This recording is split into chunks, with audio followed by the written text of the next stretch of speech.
जल्दी से आ जाओ फटाफट से, आ जाओ सारे भाई आ जाओ। कल से आप लोगों का दिवाली ब्रेक है भाई, तो आज की क्लास के बाद अब हम सीधे नेक्स्ट जो आ रहा है उससे नेक्स्ट वीक मिलेंगे, ठीक है। अपनी दिवाली को खुल के एंजॉय कीजिएगा, परेशान बिल्कुल नहीं होना है, ठीक है ना। लगभग आपने सब कुछ पढ़ लिया है, तो आपके पास ये लगभग लगभग मेरे ख्याल से 10 दिन हो गए होंगे, है ना। लगभग 10 दिन बचे हैं ना, 10 दिन की छुट्टी है, एंजॉय करना, रिवीजन करना। नमस्ते भाई सुमित, अर्पिता, अंशिका यादव, कैसे हैं आप सभी लोग। आज 2-4 मिनट गल्ला गोरियां ਦੇ ਵਿੱਚ ਟੋਏ ਕਰ ਲੈਨੇ ਆ, ਫਿਰ ਅਸੀਂ ਗੱਲ ਕਰ ਦਿੰਨੇ ਆ ਪ੍ਰੈਪੋਜੀਸ਼ਨ ਦੀ। ਅੱਜ ਇੰਨਾ ਸੌਖਾ ਟੌਪਿਕ ਅਸੀਂ ਪੜ੍ਹ ਰਹੇ ਨੇ। ਸਤਿ ਸ੍ਰੀ ਅਕਾਲ ਆਯੂਸ਼ ਕੁਮਾਰ, ਕੀ ਹਾਲ ਹੈ ਬਈ। ਸੁਮਿਤ ਤੁਹਾਡੇ ਤੇ ਵੀਰੋ ਤੁਸੀਂ ना इस दिवाली च ना अपने आप को ना गिफ्ट भी जरूर देना। एक तो गिफ्ट ये देना भाई द इंग्लिश एक्यूमेन, ताकि आपको एक अच्छी प्रैक्टिस करने का एक अच्छा सोर्स मिल जाए, और एक बुक ये द वोकैब्युलरीज, ये दोनों की दोनों चीजें ना आप अपने आप को गिफ्ट कीजिएगा, पढ़ने में बड़ा मजा आएगा भाई, ठीक है। तो सारे भाई एक बार फटाफट से कनेक्ट हो जाए, फिर हम धीरे धीरे आप लोगों के साथ मिलकर पढ़ने का काम शुरू करेंगे। नमस्कार आयुष, काकुल सिंह कैसे हैं, किट्टू, हेलो सुमित, आयुष नमस्ते भाई, आप सभी का दिल से स्वागत है। मैं बिल्कुल बढ़िया दुरुस्त, आप सभी की कृपा, भगवान की मतलब कृपा बने हुए हैं, आप सभी के बीच जिंदा है, अपनी टांगों पे खड़े हो पा रहे हैं, ठीक है। आप पंजाबी बोल देते हो सर, ओह माय गॉड, मैं पता नहीं कौन सी भाषा बोल दूंगा, मैं तेरे को घर से उठा लूंगा। कभी टोलकी में लगा रहा हूँ, हाँ नहीं तो मेरे से तो अच्छे अच्छे लोग डरते हैं, कभी टोलकी में लगा रहे हो। चलिए सारे बच्चे कनेक्ट हो जाए भाई फटाफट से। आप सभी को नमस्कार, एक बार फिर से हम करने के लिए आ गए हैं भाई, सारे बच्चे कनेक्ट हो जाएंगे फटाफट से। रेपोजिशन में एक बहुत ही प्यारी खूबसूरत सी बात हम लोग आप सभी के साथ मिलकर पढ़ रहे थे, सीख रहे थे, समझ रहे थे। जल्दी जल्दी सारे भाई कनेक्ट हो जाओ फटाफट से, बहुत होगी तुम्हारी बात, फिर बाद में मत कहियो सर मुश्किल मुश्किल क्वेश्चंस आसानी से करने सिखा दिया आपने, ऐसे कैसे चलेगा। नमस्ते भाई, आप सभी को एक बार फिर से नमस्कार। चलिए आज हम आपके साथ मिलकर प्रेपोजिशन परिवार की आगे की कहानी को समझते हैं, और एक ही प्रेपोजिशन के एक से ज्यादा जो कॉन्सेप्ट्स हैं एग्जाम्स में हमसे पूछे जाते हैं। चलिए थोड़ी सी बातें हम लेके चलते हैं भाई। जैसे एक हमारे सामने प्रेपोजिशन है, इसका नाम है फोर। अगर हम फोर को ऑब्जर्व करें तो फोर एक नहीं, एक से ज्यादा मीनिंग हमारे सामने बताता है, ठीक है जी, ओके फाइन, ठीक है। तो एक से ज्यादा हमारे लिए मतलब मीनिंग ये कन्वे करता है, एक एक करके इसके फंक्शंस को हम समझने की कोशिश करते हैं।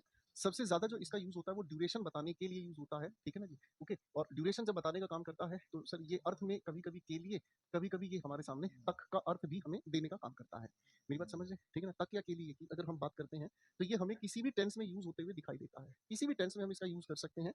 जैसे अगर मैं आपके सामने कहता हूँ I teach, I teach English for 10 hours, ठीक है। मैं एक साधारण सा वाक्य लिख रहा हूँ, मैं 10 घंटे तक इंग्लिश पढ़ाता हूँ, ठीक है जी। किसी भी क्लास की बात अगर हम करते हैं तो 10 घंटे तक मैं इंग्लिश पढ़ाता हूँ, ये एक सिंपल सी बातचीत हमारे सामने हो गई।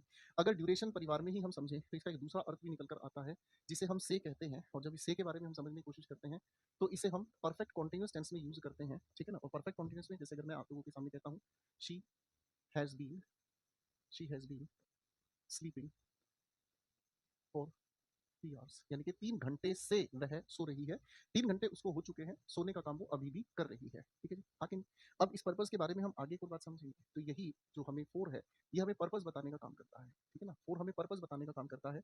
जैसे आप कहीं कोई भी काम कर रहे हैं, ठीक है ना, या कोई भी चीज अगर आप कर रहे हैं, जैसे मैं अगर आप लोगों को कहता हूँ, मैंने कहा ही केम हियर, वो यहाँ आया for his bag, he came here for his bag, वो किस लिए यहाँ पर आया, अपने बैग को प्राप्त करने के लिए। उसके आने का पर्पस क्या था, बैग उसके आने का पर्पस था, ठीक है जी। जब हम इस फोर के बारे में बात करते हैं तो ये हमें सुटेबिलिटी भी बताता है। सुटेबिलिटी का मतलब होता है उपयुक्तता, है ना, है ना। जैसे अगर मैं आपको कहूँ this costume is for swimming, ठीक है ना। एक कॉस्ट्यूम आप देखें, ठीक है ना, आपने कॉस्ट्यूम देखी, उस कॉस्ट्यूम को आपने देखा, दुकानदार से पूछा ये इसको किस चीज के लिए पहना जाता है, तो दुकानदार आपको बताएगा कि इसकी सुटेबिलिटी क्या है, आप इस ड्रेस को पर्टिकुलर उस पर्पस के लिए पहन सकते हैं, ठीक है ना जी। फिर हमारे सामने आती है पॉइंट नंबर 4, ठीक है। बहुत सारे यूजेस आज आप लोगों को समझाऊंगा मैं। फिर हमारे सामने एक यूज आता है जिसे हम कहते हैं बाबू सब्स्टिट्यूशन। सब्स्टिट्यूशन का मतलब होता है रिप्लेसमेंट, ठीक है ना। जब रिप्लेसमेंट की हम बात करते हैं तो इसका अर्थ निकल कर आता है इन प्लेस ऑफ, ठीक है ना। इन प्लेस ऑफ यानी कि किसी चीज के स्थान पर कोई दूसरी चीज का आप प्रयोग कर सकते हैं। जैसे मान लीजिए आपने किसी को बुलाया, ठीक है ना, मैंने कहा Mohan came here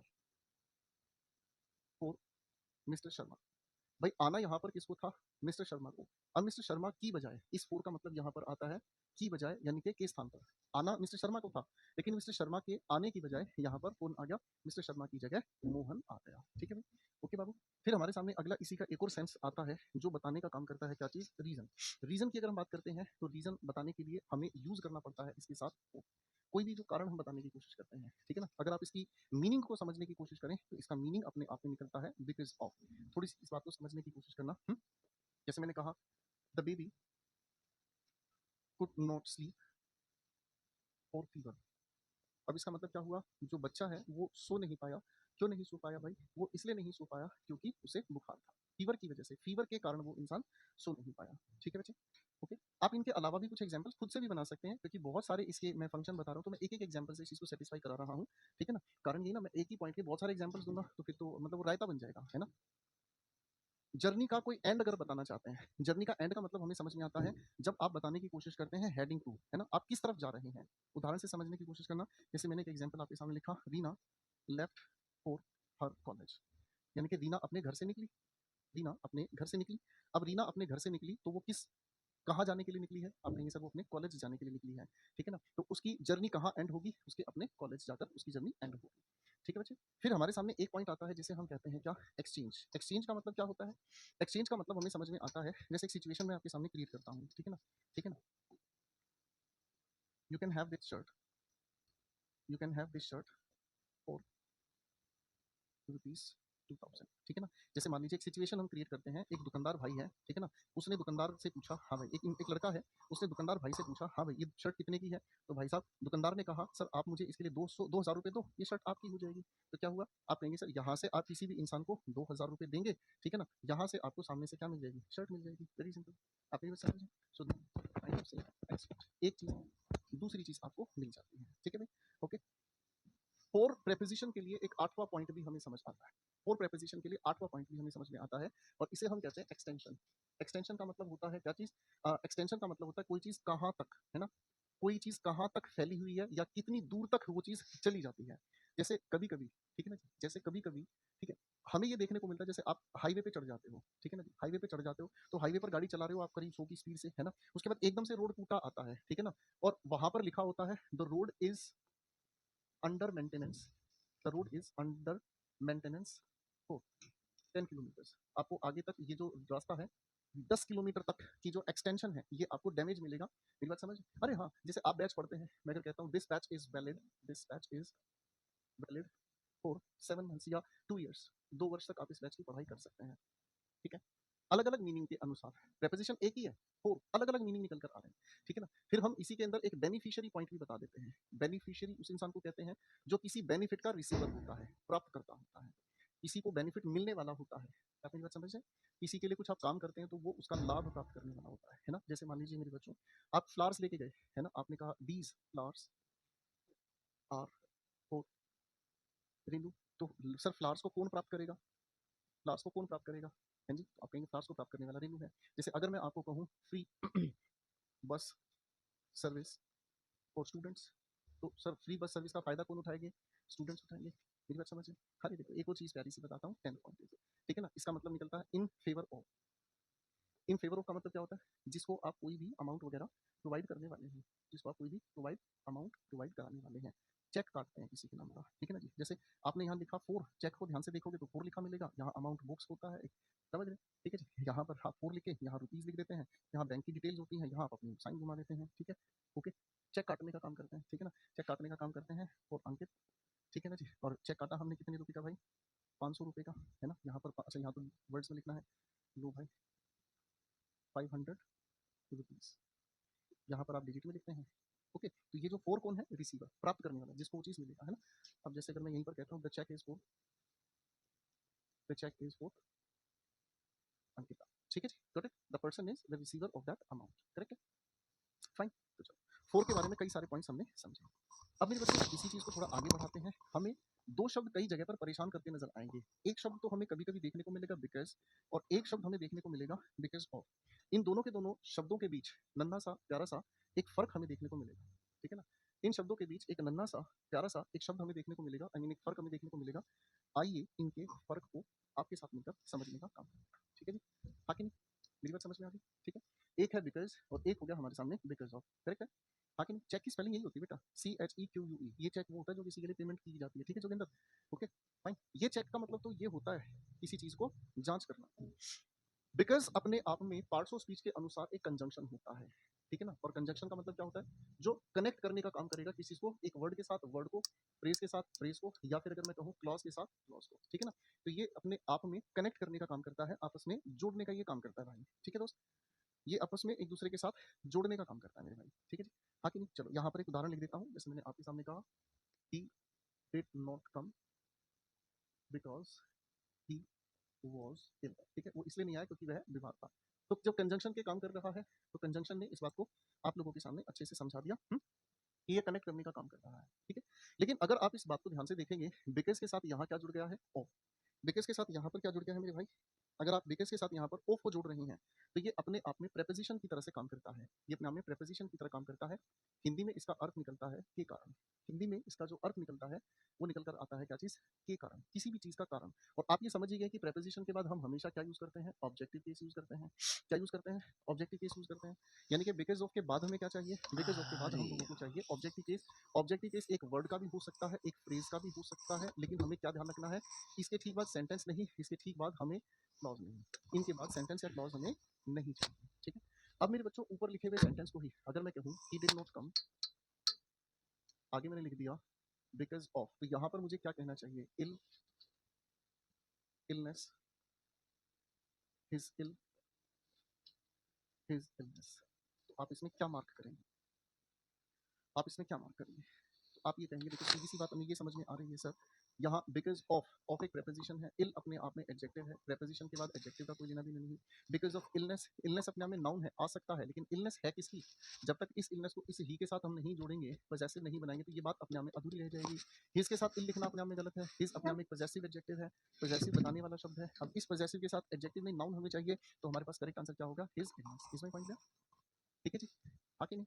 easy guys, ठीक है? अब यहाँ पर दो सवाल लिख रहा हूँ, दो सवालों का एक छोटा सा माइक्रो टेस्ट आपके लिए ले रहा हूँ, आप उसको फिल करके दिखाएंगे, ठीक है? दो सवाल, जरा सा आंसर देने की कोशिश करेंगे, ठीक है ना?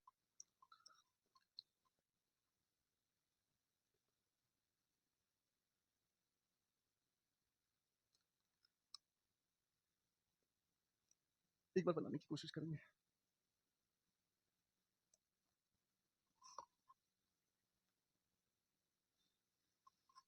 बेटा इन दोनों सेंटेंसेस के आंसर एक बार बताएंगे। तो बहुत आसान है आंसर सोचने की कोशिश करना, बहुत आसान है आंसर बनाने की भी कोशिश करना, ठीक है भाई? देखो कैसे बनेगा, ये हमारा सब्जेक्ट है, ये हमारे पास क्या है? लिंकिंग वर्ब, ये हमारे सामने एडजेक्टिव है, ये पूरा का पूरा अपने आप में क्लॉज है, तो क्लॉज को जोड़ने के लिए हम क्या यूज कर सकते हैं? बिकॉज। क्या यूज कर सकते हैं? बिकॉज, करेक्ट है। अब बिकॉज अपने आप में कंजंक्शन है, ठीक है ना? अब आप बड़े ही हैरान होंगे इस बात को जानकर कि जो फोर है ना, फोर को कभी कभी कंजंक्शन की तरह भी आप लोग यूज करते हैं, ठीक है ना? और फोर का मतलब हमें क्या समझ में आता है, ठीक है ना? फोर का मतलब हमें समझ में आता है, ठीक है ना? For the reason that, for the reason that, ये अपने आप में कंजंक्शन की तरह भी यूज हो सकता है, ठीक है ना? आप समझ रहे हैं? हाँ कि नहीं? ठीक है। अब मेरे भाई आप लोगों को ना इसी लिखे हुए सवाल में अगर आप चाहें तो इसी लिखे हुए सवाल में बिकॉज को हटाकर फोर का भी यूज कर सकते हैं, कंजंक्शन की तरह यूज होता है ये। अब यहाँ मजेदार बात क्या है? His ignorance. आप कहेंगे सर ये अपने आप में एक फ्रेज है, ऑब्जेक्टिव केस है, तो हमें यहाँ पर बिकॉज नहीं, हमें मजबूरन बिकॉज ऑफ का यूज करना पड़ेगा, ठीक है जी? Okay fine. संदीप कह रहा है मैं अपनी पूरी क्लास कंप्लीट कर लिया, आज लाइव आया हूँ, 12 के बाद ऐसी इंग्लिश सीखने को मिल रही है, आपको दिल से धन्यवाद। आपका बहुत सारा शुक्रिया मेरे बच्चे, बस अब आप लगातार मेहनत कीजिएगा, इंप्रूवमेंट मिलेगा आपको, ठीक है ना? अब जितना ज़्यादा से ज़्यादा हो सके ना, प्रैक्टिस पर अपने आप को मतलब लगाए रखना, ठीक है? क्लास जैसे ही बैच आपका खत्म होता है ना, तो बस प्रैक्टिस ही मैटर करेगी, ध्यान रखना। और आप इस बैच में प्री प्लस मेंस लेवल को ही समझ रहे हैं, आप समझ, प्री प्लस मेंस लेवल को समझ के चल रहे हैं, ठीक है ना?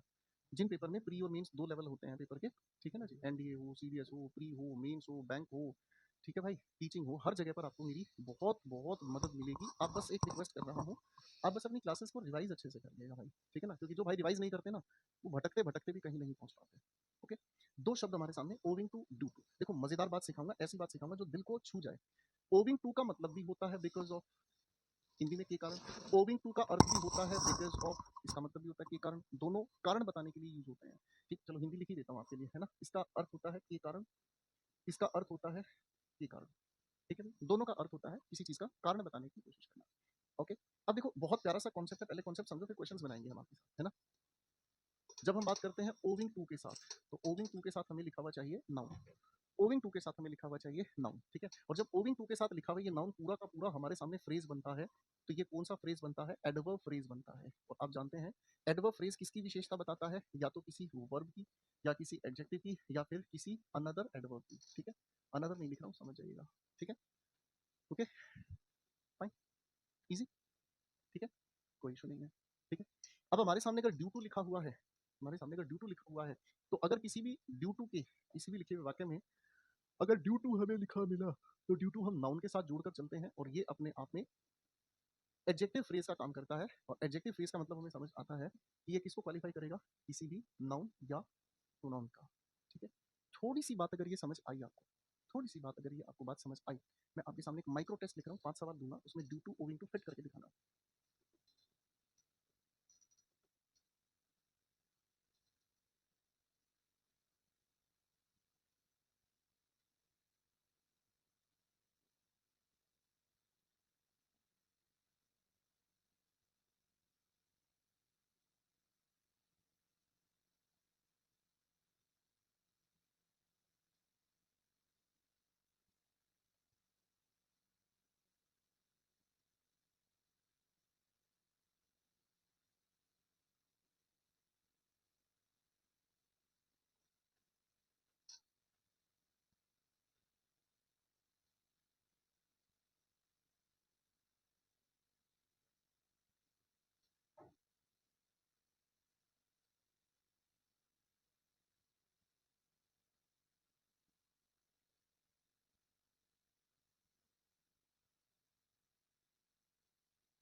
मैंने आपके सामने माइक्रो टेस्ट दिया बेटा, छोटा सा 5 सवाल, जरा ओविंग टू और ड्यू टू फटाफट से फिट करके दिखाएं।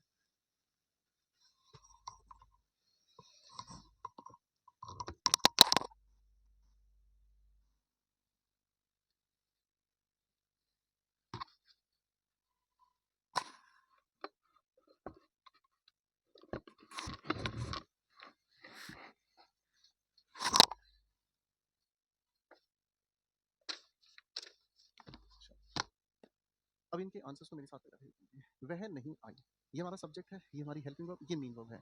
क्यों नहीं आई, कारण क्या है ना आने का, तो आप इस ना आने का यानी कि इस वर्ब का रीजन बता रहे हैं। वर्ब का रीजन बताने के लिए एडवर्बियल फ्रेज जाएगा, इसी की वजह से हम लोगों को यहाँ ओविंग टू लगाना पड़ेगा, क्योंकि ये सारा का सारा किसको क्वालिफाई कर रहा है, वर्ब को क्वालिफाई करने के लिए अपने आप में एडवर्बियल फ्रेज बनेगा। भाई क्या बनेगा बेटा, एडवर्बियल फ्रेज। इजी हो गया। सवाल नंबर 2 की बात करते हैं। शी सब्जेक्ट है, इज एक लिंकिंग वर्ब है, ये लिंकिंग वर्ब का सब्जेक्ट कॉम्प्लीमेंट है, जो कि कायदे से एक नाउन है। डॉक्टर क्यों है, डॉक्टर होने की वजह बताई है आपने सर। यहाँ इस हार्डवर्क को डॉक्टर के साथ हम रिलेट कर रहे हैं, तो ये सारा का सारा नाउन को अगर क्वालिफाई कर रहा है तो एडजेक्टिव फ्रेज बनेगा। एडजेक्टिव फ्रेज बनाने के लिए हमें यहाँ पर लिखना होगा ड्यू टू। बहुत ईजी हो गई बात, बोलो हाँ। ठीक है बच्चा पार्टी, बहुत ईजी हो गया। ठीक है, सवाल number 3, blank heavy rains the plan was cancel, plan को कैंसिल कर दिया गया। अब सर कैंसिल अपने आप में एक वर्ब है, कैंसिल होने का रीजन यहाँ इस लिखे हुए फ्रेज ने बताया, तो वर्ब को क्वालिफाई करने वाला एडवर्ब फ्रेज होगा, इसी की वजह से हम लोगों को यहाँ पर ओविंग टू लिखना होगा। Blank extreme torture Neeraj is a criminal, अब यहाँ पर कहेंगे सर नीरज के बारे में लिंकिंग वर्ब ने बताया और ये इसका सब्जेक्ट कॉम्प्लीमेंट है जो कि नाउन है। सर क्रिमिनल होने का कारण बताने का मतलब क्या हुआ, यहाँ से यहाँ तक ये जो लिखा हुआ है हमारे सामने एडजेक्टिव फ्रेज है। भाई नाउन की जानकारी देने वाला एडजेक्टिव फ्रेज होगा, इसी की वजह से हम यहाँ पर ड्यू टू लगा देंगे। ठीक है जी, नेक्स्ट क्वेश्चन हमारे सामने आ रहा है बेटा, क्या कह रहा है, Isha Ambani has a grand house, Isha Ambani के पास एक बड़ा घर है, हर फादर्स बिजनेस। ठीक है ना, तो बड़े घर का कारण बता रहा है, यानी कि ये जो नाउन है इसका रीजन ये बता रहा है, इसकी एक्सप्लेनेशन बता रहा है। तो एडजेक्टिव फ्रेज अगर ये बना रहा है तो एडजेक्टिव फ्रेज के लिए हम लोग ड्यू टू का यूज करते हैं। ठीक है, बहुत सारे पेपर्स में ओविंग टू और ड्यू टू को लेकर आप लोगों को कंफ्यूज किया जाता है। ठीक है, अब आपके मन में ये आएगा मेरे छोटे भाइयों कि सर ओविंग टू और ड्यू टू अगर हम लोग ऐसे भी पहचाने तो ये बने कैसे हैं। आपने कह दिया हमने मान लिया, तो बेटा इसकी वजह को ध्यान से समझना। एक वर्ब होती है ओ डब्ल्यू ई, ओव, ये एक वर्ब होती है।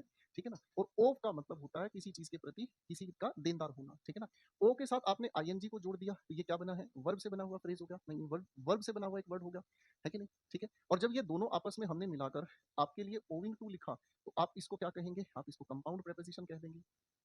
बोलो हाँ।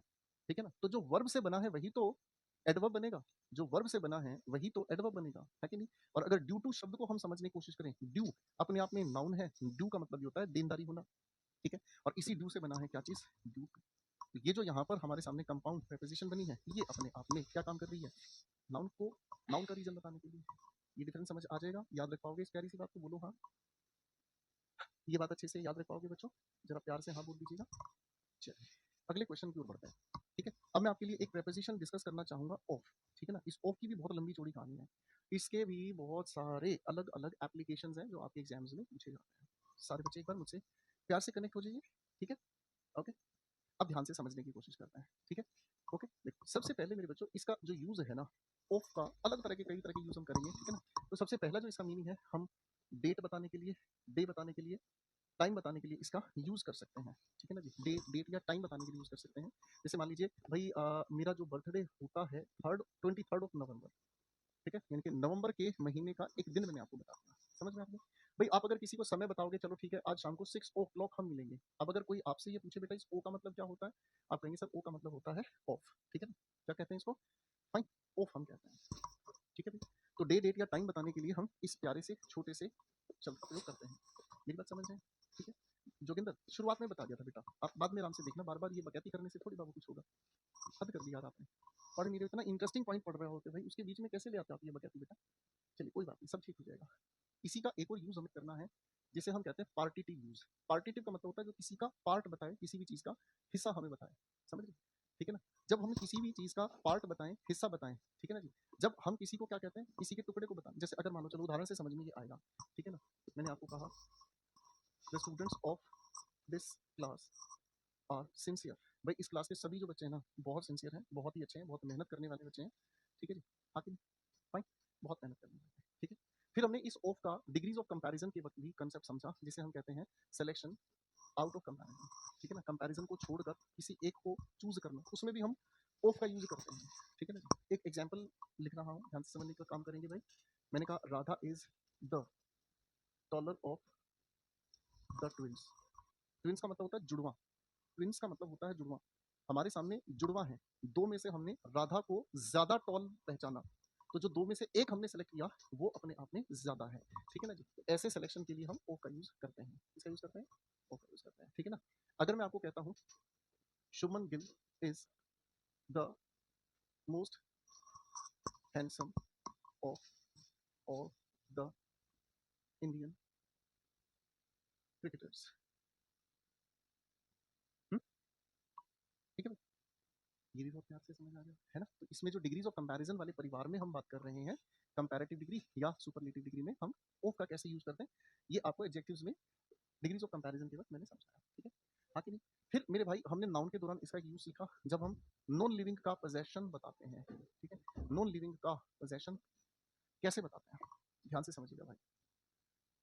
मैं अगर आपके सामने कहूँ कार अपोस्ट्रोफ एस टायर, तो क्या ये सही है, बताओ, क्या ये अपने आप में सही है। अब आप कहोगे नहीं सर ये अपने आप में सही नहीं है, हमने आपके साथ मिलकर ही इस चीज को पढ़ा समझा है, और हम इसको कहेंगे क्या चीज, the tyre of the car, ठीक है ना। ओके, पोजेशन को बता, नाउन में हमने ये चीज पढ़ी है, ठीक है भाई, कोई दिक्कत तो नहीं है, आगे नहीं। फिर एक आता है हमारा अगला पॉइंट, ठीक है जी। ओके, कभी कभी हम किसी भी चीज का जिक्र करते हैं, टू मेंशन, किस चीज का जिक्र हम करते हैं, अ कंपोनेंट। कंपोनेंट का मतलब होता है किसी भी चीज का कोई हिस्सा, ठीक है ना। कंपोनेंट का मतलब होता है किसी चीज का हिस्सा, मैं यहाँ पर पार्ट आपके लिए लिख देता हूँ, या फिर अगर मैं कहूँ तो किसी भी चीज का मटेरियल, किसी भी चीज का मटेरियल, ठीक है ना। ओके, या फिर कभी कभी इसको ये भी समझ लीजिएगा कंटेस्टेंट भी इसी को हम कहते हैं।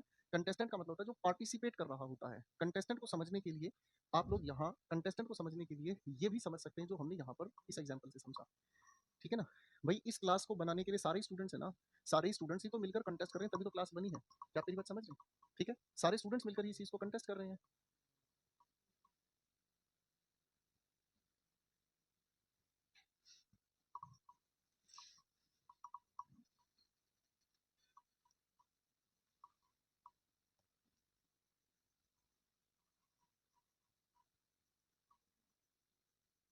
आइए, तो कंटेस्टेंट का एक एग्जांपल मैं लिख देता हूँ, ठीक है। ओके, रोशन बेटा अगर शिकायत है किसी क्लास में कोई भी लेक्चर से रिलेटेड, तो इस नंबर पर आप व्हाट्सएप कर दीजिए, टेलीग्राम मैसेज कर दीजिए, नहीं तो आप मुझे इंस्टाग्राम पर आईडी भी, मतलब मेरी इंस्टा आईडी पे भी अपनी प्रॉब्लम को शेयर कर दीजिएगा, ठीक है बाबू, टीम देख लेगी, आप निश्चिंत रहें बेटा। अच्छा, इसका उदाहरण मैं बता रहा था, जैसे अगर मान लीजिए मैं आपको कहूँ, ध्यान से समझिएगा, the gold of Dubai is very famous, ठीक है ना। जो दुबई से गोल्ड मिलता है ना इज वेरी फेमस, ठीक है, करेक्ट। फिर हमें एक अगला पॉइंट समझ में आता है, अगला पॉइंट हमें क्या समझ में आता है, ठीक है, जिसे हम कहते हैं कैरेक्टरिस्टिक। कैरेक्टरिस्टिक का मतलब होता है विशेषता। कभी कभी हम किसी चीज की विशेषता बताने का काम करते हैं, जैसे विशेषता बताने का एक एग्जांपल जल्दी समझ आएगा। अगर मैं आपके सामने कहता हूँ ही, आपको कल को किसी को कहना होता है ना कि मैं अपने वचन का पक्का हूँ, जब आपको कहना मैं अपने वचन, तो आप ये कह सकते हैं I am a man of word, ठीक है ना। वर्ड का मतलब वचन होता है, किसी को जो प्रॉमिस आप देते हैं, नाउन में भी हमने पढ़ा है। मेरी बात समझ में आ रही है, ठीक है ना। जैसे अगर मैं आपके सामने कहूँ Karan believes in the word of mouth, ठीक है ना जी। इसका मतलब जो मुंह से कह दिया उसी पर विश्वास कर लेता है वो इंसान, ठीक है ना, यानी कि वो इंसान अलग ही तरह का है भाई, ठीक है ना। ऑफ के मैंने आपको यहाँ 6 यूजेस बताए। पहला, टाइम डेट बताना, ठीक है। पार्टिटिव यूज बताया सिलेक्शन कंपैरिजन के दौरान, नॉन लिविंग के पोजेशन के लिए जब हम किसी के हिस्से को, मटेरियल को, कंटेस्टेंट को बताते हैं, कैरेक्टरिस्टिक को बताते हैं। अब चलते हैं थोड़ा सा आगे। देखिए, दो रेडीमेड फ्रेजेस आपको देखने को मिलते हैं। दो रेडीमेड फ्रेज आपको मिलते हैं, एक जिसे हम कहते हैं मेड ऑफ, एक जिसे हम कहते हैं मेड फ्रॉम। दोनों का डिफरेंस पेपर में टू द पॉइंट पूछा जाता है, इसलिए ये है तो बेसिकली ये है तो अपने आप में फ्रेजल वर्ब, ठीक है जी, है कि नहीं। मैं झारखंड से और बहुत लगन से पढ़ाई कर रहा हूं। भगवान आपको सफल बनाए, निर्मल बनाए।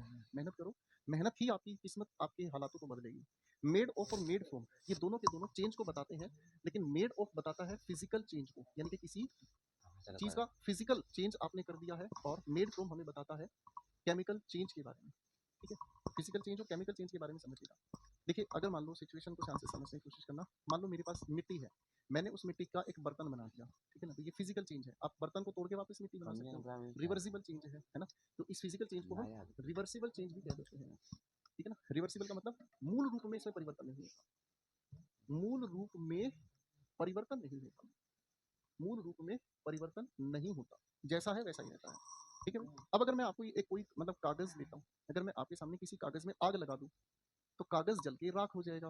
अब राख से वापस कागज बनाना संभव नहीं है, तो ये केमिकल चेंज है, इसीलिए इसको हम कहते हैं इरिवर्सिबल, ठीक है ना, यानी कि मूल रूप में परिवर्तन हो जाए, मूल रूप में परिवर्तन हो जाए, ठीक है ना। ओके, ओके बच्चा, ठीक है। अब पॉइंट अगर समझ आ गया तो चलो इसी के छोटे से माइक्रो टेस्ट पर फटाफट से आंसर्स बना के दिखाएंगे। एक काम करता हूँ, 4 सवाल, छोटे छोटे नन्हे से 4 सवाल, ठीक है ना। ओके, मैंने आपके सामने कहा this chain is made blank 20 या 18 कैरेट गोल्ड, ठीक है। Third is made blank blank.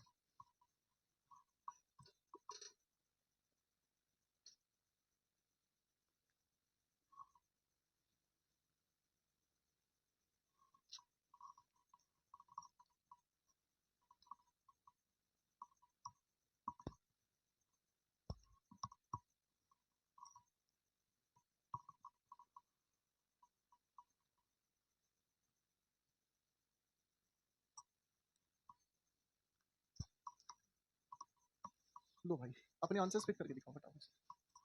तो मैं सोच रहा हूँ आप इसके आंसर्स पिक करेंगे, मैं एक अगला पॉइंट और बता देता हूँ ना, थोड़ा समय भी बच जाएगा, आज थोड़ा सा ज्यादा पढ़ेंगे हम, ठीक है ना। डाइड ऑफ और डाइड फ्रॉम, इन दोनों का फर्क भी आपसे पूछा जाता है, ठीक है। ये पैसिव में पूछे जाते हैं, ये चारों के चारों जो वर्ड्स हैं, ठीक है ना। ओके, देखो अब अगर हम इसके बारे में बात करेंगे, डाइड ऑफ, ये भी हमें रीजन बताता है, ठीक है ना, ये भी हमें मरने का रीजन बताता है। लेकिन यहाँ पर जो मरने का रीजन है ना, वो कोई बीमारी है, डिजीज है। यहाँ पर मरने का कोई दूसरा रीजन है, एनी अदर रीजन, बीमारी के अलावा अन्य कोई और रीजन हमें देखने को मिले। फिट करते जाओ बेटा आंसर्स फटाफट से, यहाँ पर भी एक छोटा सा माइक्रो टेस्ट ले ही देते हैं, ठीक है ना। Okay, he died blank malaria, he died blank, ठीक है ना। एक्सेसिव ब्लीडिंग, एक्सेसिव का मतलब बहुत ज्यादा खून बहने की वजह से, ओके।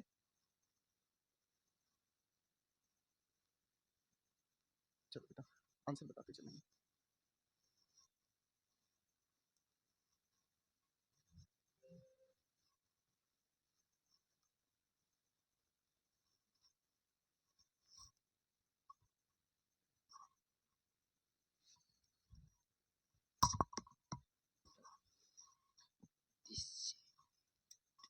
अब मैं आपको इनके आंसर्स बताता हूँ, अब ध्यान से समझेंगे। देखिए भाई, मलेरिया बीमारी है इसीलिए ऑफ लगा दिया, ज्यादा खून बहना बीमारी नहीं है, कोई दूसरा रीजन है इसलिए डाइड फ्रॉम। कोविड-19 बीमारी थी इसलिए ऑफ लगा दिया, ठीक है ना जी। सर चेन को पिघलाओगे वापस गोल्ड बन जाएगा, रिवर्सिबल है इसलिए नीड के साथ ऑफ। कर्ड को वापस मिल्क में कन्वर्ट नहीं कर सकते इसलिए फ्रॉम। वॉल ब्रिक, सबसे पहले ये जो हमारे सामने लिखा ना ब्रिक है, ये सब कुछ हमारे सामने लिखा है, ये सब का सब हमारे सामने मटेरियल नाउन है, और मटेरियल नाउन हम लोगों ने काउंटेबल माना था या अनकाउंटेबल, आप कहेंगे सर अनकाउंटेबल, इसलिए अनकाउंटेबल की वजह से ये सिंगुलर ही रहते हैं, तो इनके साथ ये जो एस लगाया जा रहा है इनकी जरूरत नहीं है। अब अगर किसी चीज को सिर्फ एक ही एलिमेंट को बताया जाता है, तो ब्रिक से जचा के घर बना दिया, ब्रिक हटा दो, ब्रिक की ब्रिक ही रह गई। लेकिन उसके साथ कई सारे चीज एलिमेंट्स आपने जुड़े हैं, तो हमें पता नहीं चलता कि घर में कहाँ कौन सी क्या चीज लगी है। करेक्ट है भाई, ठीक है। तो ये एक अच्छा सवाल है, ठीक है। ओके, अब अगर आपको कहीं पर मेड अप ऑफ या मेड अप फ्रॉम अगर कहीं पर देखने को मिलता है तो ये फ्रेज अपने आप में गलत होता है, इसकी ठीक नहीं है। मेरी बात समझिए, ठीक है। एक आपने ऐसी ही फ्रेज और सुनी है, मेक अप या फिर मेक ओवर। जब मेकअप की बात हम करते हैं तो मेकअप तो आप समझते हैं, टू ब्यूटीफाई, है ना। मम्मी मेकअप करवाती है, दीदी मेकअप कराती है, तो मेकअप का मतलब सुंदर बनने का काम करते हैं।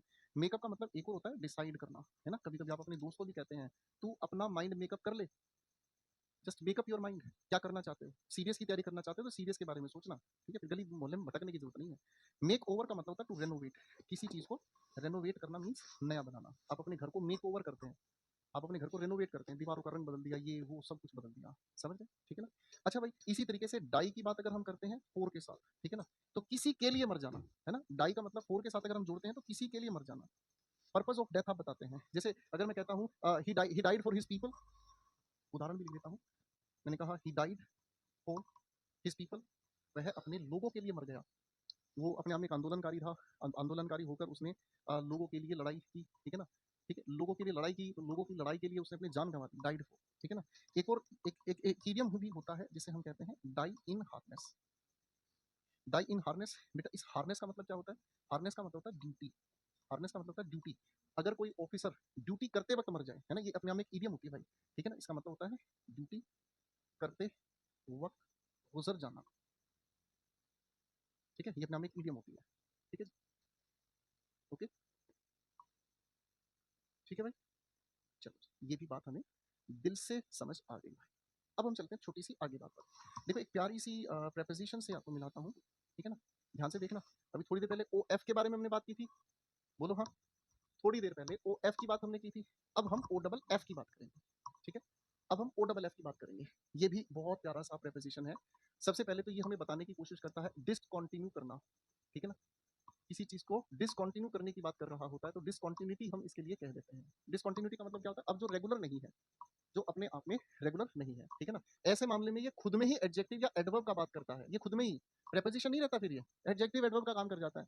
जैसे अगर मैं आपके सामने कहता हूँ द फैन इज ऑफ, ठीक है, ठीक है, मैंने कहा द फैन इज ऑफ, ठीक है ना, मेरी बात समझ है, ठीक है। मैं अगर कहूँ the class will be, the class will be of tomorrow, ठीक है। मैं अगर कहता हूँ the button came of the shirt, shirt से बटन टूट गया, ठीक है जी। ओके भाई, अब इस पॉइंट को समझते हैं हम।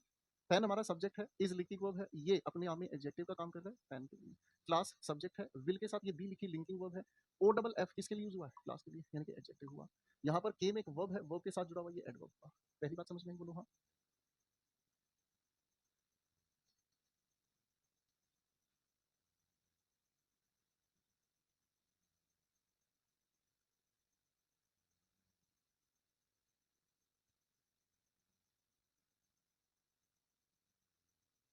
सेपरेशन, सेपरेशन का मतलब अलगाव होता है, ठीक है। ये अलगाव यहाँ पर भी अलग होना ही दिखाया है, कोई चीज अलग हो गई एकदम से, ठीक है ना। ओके, लेकिन ये जो अलगाव है वो सडन, ये वाला सेंटेंस इस चीज को जस्टिफाई भी कर रहा है। सडन, या फिर इसी को एक्सीडेंटल भी आप कह सकते हैं। अचानक से कोई चीज किसी से अलग हो जाए, आप बाइक चला रहे थे, अचानक से हाथ बहका, बाइक इधर, आप धड़ाम से उधर, दोनों लगे हुए। सेंटेंस में बताऊं इस बात को, जैसे अगर मैं कहूँ he fell off the bike, he fell off the bike, bike से गिरा धड़ाम, ठीक है ना जी, है कि नहीं। मैंने कहा she jumped of the ground when she saw a cockroach, है। हमारी क्लास की कौन कौन सी वो लड़की है जो कॉकरोच से डरती है, कॉकरोच को देखती ही ओ माय गॉड उछल के गिरती है, ठीक है भाई। चलो भाई, फिर एक तीसरी बात हमारे सामने आती है जो हमें बताने का काम करती है, डिस्टेंस। डिस्टेंस का मतलब क्या होता है भाई, दूरी, डिस्टेंस बताना। अब जब दूरी की बात ये करते हैं तो भाई दूरी बताने में भी ये प्रेपोजिशन की जगह कभी कभी एडजेक्टिव एडवर्ब का काम कर जाती ठीक है ना। जैसे आप अपने घर से निकलते ही गूगल मैप लगाते हैं, ठीक है ना, तो अक्सर ये अनाउंस किया जाता है the distance is 22 kilometres of, of का मतलब अवे, ठीक है ना। अब यहाँ पर लिंकिंग वर्ब एडजेक्टिव, ये इसका नाउन है, ठीक है ना। डिस्टेंस इज दिस, ये नाउन है, नाउन को बताने के लिए ये adjective, okay fine. Radha is going of, ठीक है जी, तो राधा इज गोइंग वर्ब को क्वालिफाई करने के लिए एडवर्ब का काम यहाँ पर कर रहा है, ठीक है भाई। ओके बच्चे, ठीक है। अब मैं आपको बताने वाला हूँ एक बहुत ही खूबसूरत सी चीज, अगर आप तैयार हैं तो ये बात हम करेंगे किसके बारे में? प्रोम के बारे में। दिल का दरिया बह ही गया, राहों में तू जो यूं मिल गया, खुद को मुझे तू सौंप दे। मैं गाना इसलिए गा रहा हूं कि फ्रॉम का सबसे पहला जो यूज है सेंडर के लिए किया जाता है। सेंडर का मतलब भेजने वाले के लिए। भेजने वाला कौन है? ठीक है, भेजने वाला, कोई भी चीज किसी को कोई भेजता है, ठीक है, तो उसके लिए हम फ्रॉम का यूज करते हैं। ठीक है ना, जैसे अगर हम कहें this this parcel is from mister Sharma, ये पार्सल मिस्टर शर्मा की तरफ से है, उन्होंने आपको भेजा है। ओके, कभी कभी हम किसी इंसान से उसका ओरिजिन भी पूछ देते हैं। ठीक है ना, ओरिजिन का मतलब क्या होता है कि वो इंसान है कहाँ से, वो इंसान एग्जैक्टली कहाँ से, ये चीज पूछने के लिए उसकी मतलब निकासी कहाँ से है, उस इंसान की उत्पत्ति कहाँ से है। सामान्यतः अंग्रेजी में सेंटेंस यही पूछा जाता है, where are you from. Hey guys, जितने बच्चे भी पढ़ रहे हैं क्लास में लाइव, जरा मुझे बताएं आप कहाँ से हैं। ठीक है, आप कहाँ से हैं बताइए। ठीक है, आपने इसका जवाब दिया, मैं जवाब देता हूँ आई एम फ्रॉम दिल्ली। ठीक है, मैं तो दिल्ली से हूँ, तो ये फ्रॉम अपने आप में प्रेपोजिशन है। ओके, यही हमें बताने का एक और अर्थ देती है किसी भी चीज की स्टार्टिंग। स्टार्टिंग का मतलब किसी भी चीज की शुरुआत। ठीक है, जैसे एक एग्जांपल से समझ में आएगा, the train will start from new Delhi railway station. Short में लिख रहा था, पर हमारे कुछ नादान बच्चे हैं, बाद में देखेंगे क्लास को फिर कहेंगे RLY का मतलब समझ नहीं आया सर।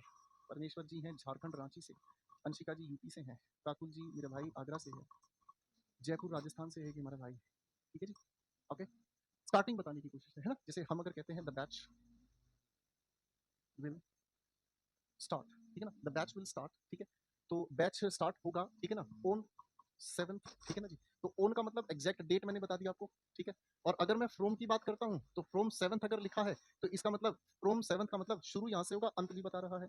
देखो दो तरीके से उसे हैं बताने के किसी भी चीज को रोशन भाई।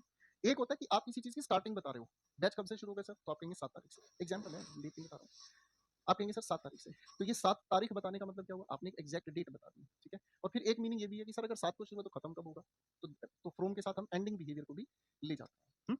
जैसे आप किसी को अच्छा, ये सेंडर का मीनिंग मैं बताना चाह रहा था। ठीक है, बताऊंगा अभी नहीं, पहले मुझे एक छोटी सी चीज और बतानी है आप लोगों को। इसी का एक बिछड़ा हुआ भाई है, इसी का एक बिछड़ा हुआ भाई और है, उस टू के बारे में मैं बताऊंगा ना, तो आपको आगे की चीजें समझ आएंगी। आज थोड़ा सा छुटकू रख लेते हैं इसको। ठीक है भाई, प्रोम के साथ जुड़ा हुआ नजर आएगा आप लोगों को। अब ये टू कैसे परेशान करेगा मैं आपको समझाता हूँ। ठीक है, जब हम टू की बात कर रहे हैं, इसी के ठीक ऑपोजिट ये काम करता है। कैसे? रिसीवर। रिसीवर का मतलब होता है क्या? प्राप्तकर्ता। किसी भी प्राप्तकर्ता का नाम बताने के लिए। ठीक है ना, जैसे आपने एक वाक्य कहा, I am writing this letter to Kittu. ठीक है जी, ओके भाई, हाँ कि नहीं? अब ऐसे भी समझ सकते हैं, जैसे आपने यहाँ लिखा फ्रोम, एक लेटर है फ्रोम। ठीक है, ऐसे नहीं करेंगे, मिलेगा किसको? लिखने वाला कौन? ठीक है भाई, लेटर लिखने वाला कौन है, मतलब किसे मिलेगा? रिसीवर कौन है टू के साथ? आपने कहा पप्पू। लिखने वाली कौन है भाई? पप्पी है भाई। हाँ भाई, हाँ भाई। अच्छा, स्टार्ट की स्पेलिंग गलत होगी। ओ देख, स्टार्ट की स्पेलिंग को जादू तरीके से लिखता हूँ। अब शिट, अब ठीक है भाई, गाइड, अब ठीक है भाई, परमेश्वर। ठीक है भाई, वाह, समझ आ गया भाई। हुँ? अब इसी का एक मीनिंग और हमें समझ में आता है। ठीक है ना, ये कभी कभी एंडिंग के बारे में भी हमें बता देता है। एंडिंग का मतलब किसी चीज का अंत। ठीक है, जैसे अगर मैं आपके सामने कहता हूँ ही केम टू मी, अब ही केम टू मी का मतलब क्या हुआ? वह आया, और कहाँ पर आया? मेरे पास आया। Got it? जैसे सिचुएशन को समझिएगा, ये एक रोड है। ठीक है जी, ये एक रोड है, मैं यहाँ पर चला जा रहा हूँ। ठीक है जी, मैं यहाँ चला जा रहा हूँ, यहाँ पर पिंकी है। पिंकी मतलब ये लड़का है जिसके लिए ही यूज हुआ है, पिंक है। ठीक है जी, ये दौड़ा दौड़ा भाग भाग सा। ठीक है जी, ये दौड़ दौड़ भाग भाग, मुंडी कहाँ गिरा रहे हो वह, ये दौड़ दौड़ भाग भाग सा। ठीक है, ये दौड़ दाड़ के यहाँ आ गया, आप इसको क्या कहेंगे? ही केम टू मी। ठीक है जी, अब इसका मतलब हमें क्या समझ में आया? ये आकर मेरे पास खड़ा हो गया। ठीक है, दौड़ दौड़ भाग भाग से मेरे पास आ गया। ठीक बाबू, ए बाबू, ठीक, सेट, ओके, चलो इसी एंडिंग को कभी कभी हम डेस्टिनेशन भी के नाम से जानते हैं। डेस्टिनेशन का मतलब घर से निकलते ही कुछ दूर चलते ही आपका कॉलेज आ गया, है ना, I am going to college. तो आपके जाने का गंतव्य स्थान क्या है? कॉलेज, ठीक है, हाँ कि नहीं? तो फ्रॉम और टू इस कॉन्टेक्स्ट में एक दूसरे के बिल्कुल ऑपोजिट खड़े होते हैं, ठीक है, एक दूसरे के ऑपोजिट। लेकिन फ्रॉम की कुछ बातें और भी अभी हमें समझनी है, वो मैं यहाँ लिख रहा हूँ, अब ध्यान दीजिएगा, ठीक है ना। फ्रॉम की कुछ और भी बातें हैं जो थोड़ी हटके हैं, ठीक है ना। नंबर 4 पर मैं लिख रहा हूँ, 3 यहाँ पे, ये दोनों एक दूसरे के ऑपोजिट काम कर रही है। अब तीसरे के बाद चौथा जो थोड़ा अलग है, हटके है, ठीक है ना। ये बताने की कोशिश करता है क्या चीज? जरिया। जरिया का मतलब क्या होता है भाई? सोर्स, है ना। किसी चीज का सोर्स क्या है? किसी चीज का सोर्स क्या है, ठीक है ना। जैसे अगर मैं आपको कहता हूँ you can buy my books from Flipkart and Amazon. You can buy my box from Amazon and Flipkart. That will be easy for you guys. Okay? हाँ कि नहीं? आज थोड़ा ज़्यादा पढ़ा रहा हूँ भाई, कोई नाराज़ नहीं होगा मेरे से, थोड़ा सा ज़्यादा हो जाएगा ना, लेकिन आपको बेनिफिट मिलेगा, ठीक है। ऋषभ भाई कुछ बच्चे नाराज़ हो रहे हैं, कह रहे हैं ये सब ज़्यादा पढ़ाओगे आज आपने, है ना। क्या करूँ मेरे बच्चे, मुझे आपकी चिंता है, ठीक है ना। कंटेंट से रिलेटेड चीज़ पे कॉम्प्रोमाइज़ नहीं कर सकते, है ना। से ये हमें टाइम की जानकारी देता है, ठीक है ना। और सबसे ज़्यादा इसका जो यूज़ हम करते हैं फ्यूचर परफेक्ट कॉन्टिन्यूस टेंस में यूज़ करते हैं। जैसे अगर मैं कहता हूँ आपके सामने ऋषु विल have been, ठीक है ना, Vishu will have been living in Canada from 2031, 2031 से कनाडा रह रहा होगा, है ना। हाँ, परम शिकारी भाई है हमारा, ठीक है। फ्रॉम में एक और खूबसूरत सा अर्थ होता है जिसे हम कहते हैं सेपरेशन। देखो ओ डबल एफ में भी सेपरेशन होता है, लेकिन इस सेपरेशन उस सेपरेशन में फर्क होता है। ये अपने आप में नेचुरल होता है, ठीक है। इसी को हम कॉमन कहते हैं, जो सामान्यतः होता ही रहता है, एक चीज दूसरे से अलग होती ही रहती है।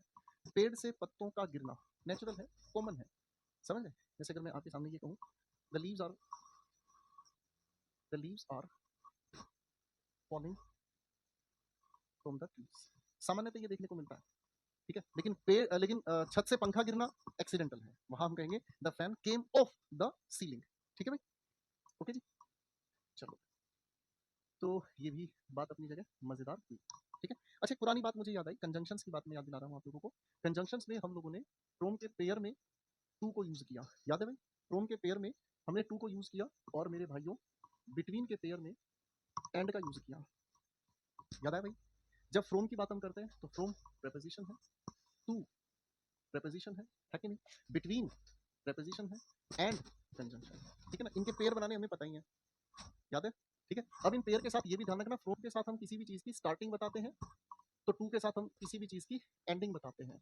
ये चाहे टाइम का हो, चाहे प्लेस का हो, चाहे टाइम का हो, चाहे प्लेस का हो, क्योंकि स्टार्टिंग है तो उसका अंत भी है, इसीलिए इसके अंदर एक तरीके का मोशन छिपा होता है, इसलिए इसके अंदर एक छोटा सा मोशन छिपा होता है, समझ रहे, हाँ कि नहीं, ठीक है।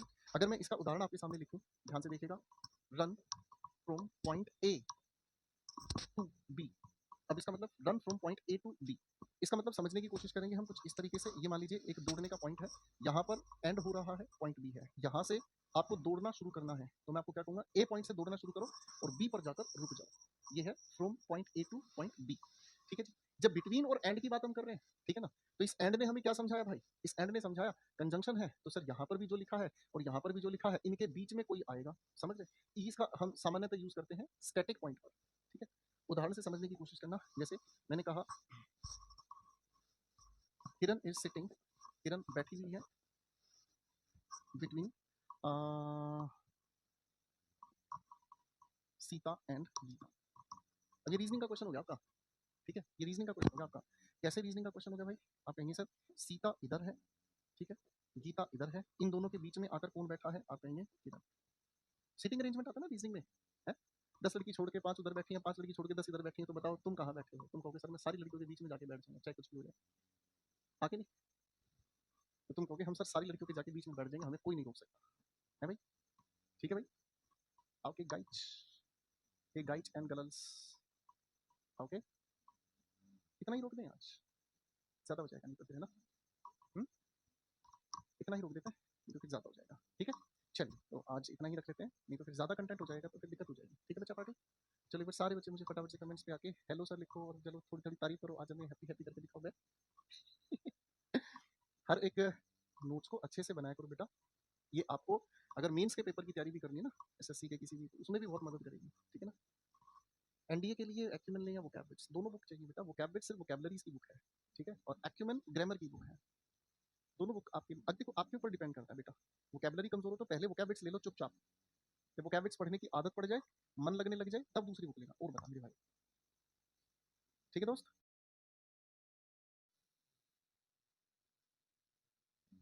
नमस्कार नमस्कार, आपकी ड्राइंग बहुत अच्छी है। अरे ऐसा कुछ नहीं है, आप बहुत अच्छे हैं, आप मेरे दिल के करीब हैं।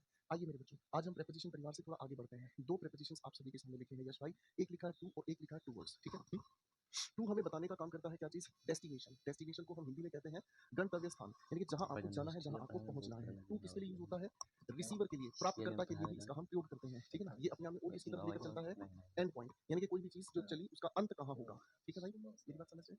हाँ कि नहीं, करेक्ट है, ठीक है भाई, ओके। टुवर्ड्स की अगर हम बात करते हैं तो टुवर्ड्स का मतलब होता है इन द डायरेक्शन ऑफ। क्या मतलब होता है, इन द डायरेक्शन ऑफ, ठीक है, यानी कि आप किसी डायरेक्शन में जा रहे हैं।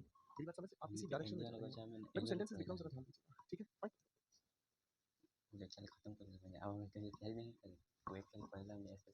बेटा कोई सेंटेंस का मुझे मीनिंग समझा के दिखाइए, ठीक है ना। एक बार इस लिखे हुए सेंटेंस का मुझे मीनिंग समझा के दिखाइए, ठीक है, ओके। चलो सॉरी, शुरू करें। हाँ, तो आपने इसका मीनिंग बता दिया, बहुत अच्छी बात है, ठीक है। अब एक और इसी के लिए एग्जांपल लेकर चलता हूं, ठीक है ना। एक और एग्जांपल लेकर चलता हूँ, ध्यान से समझने की कोशिश करना। जैसे मैंने कहा she is going towards the temple to her college. अब देखो इस दूसरे वाक्य का अर्थ मुझे हिंदी में बताने की कोशिश करना, ठीक है। इस दूसरे लिखे हुए वाक्य की हिंदी मुझे बताने का काम करना, ठीक है।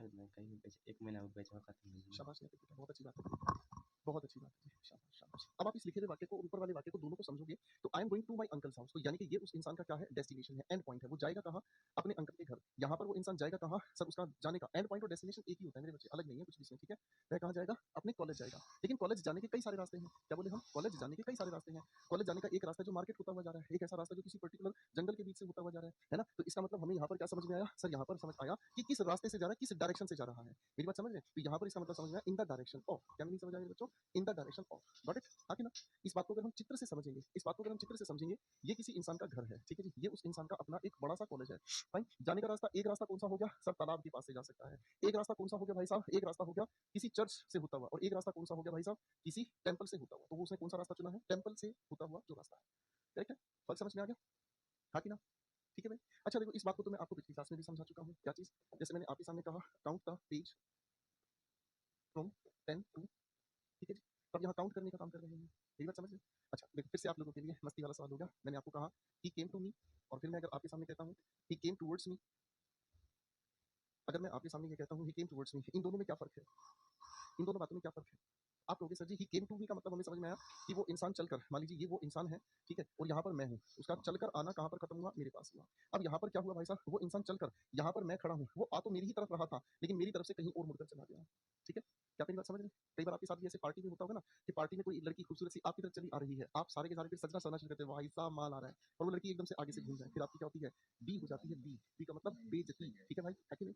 चलो मेरे भाइयों, इस प्रेपोजिशन टू के बारे में एक और खूबसूरत बात बताता हूँ। ये जो प्रेपोजिशन टू है, ये कंपैरिजन में भी आपको यूज करना सिखाया है ना भाई, ये कंपैरिजन में भी आप लोगों को मेरे भाइयों यूज करना सिखाया। कुछ याद है भाई, मैं याद दिलाता हूँ बेटा, ठीक है ना। बहुत सारे ऐसे हमारे सामने लिखे हुए शब्द हैं, बहुत सारे ऐसे हमारे सामने लिखे हुए शब्द हैं जिनके कंपैरिजन में हम देन का यूज नहीं करते, या मैं याद दिलाता हूँ, ठीक है ना। बहुत सारे ऐसे शब्द हैं जिनके साथ आई ओ आर जुड़ा हुआ है। जरा कमेंट्स में दो चार एग्जांपल लिखकर दिखाएं, जरा कमेंट्स में दो चार एग्जांपल्स लिखकर दिखाएं, ठीक है, ठीक है कि नहीं। फिर कुछ और भी शब्द थे, नेक्स्ट है, प्रेफर है, एडजेक्टिव्स में पढ़े हैं मेरे भाइयों, आप लोगों ने पढ़े ना भाई, हाँ कि ना, ठीक है। जैसे अगर मैं एक एग्जांपल लिखता हूँ, मैंने आपके सामने कहा she is junior to me, comparison है, देन नहीं हम टू का यूज करेंगे, ठीक है सर। कंपैरिजन के अलावा इसी टू का हम एक जगह और यूज करते हैं, ठीक है ना, जब हम किसी इंसान को समय की बताने की कोशिश करते हैं, यानी कि समय, क्या बोल रहा हूँ मैं, समय होने में जो टाइम बचा है,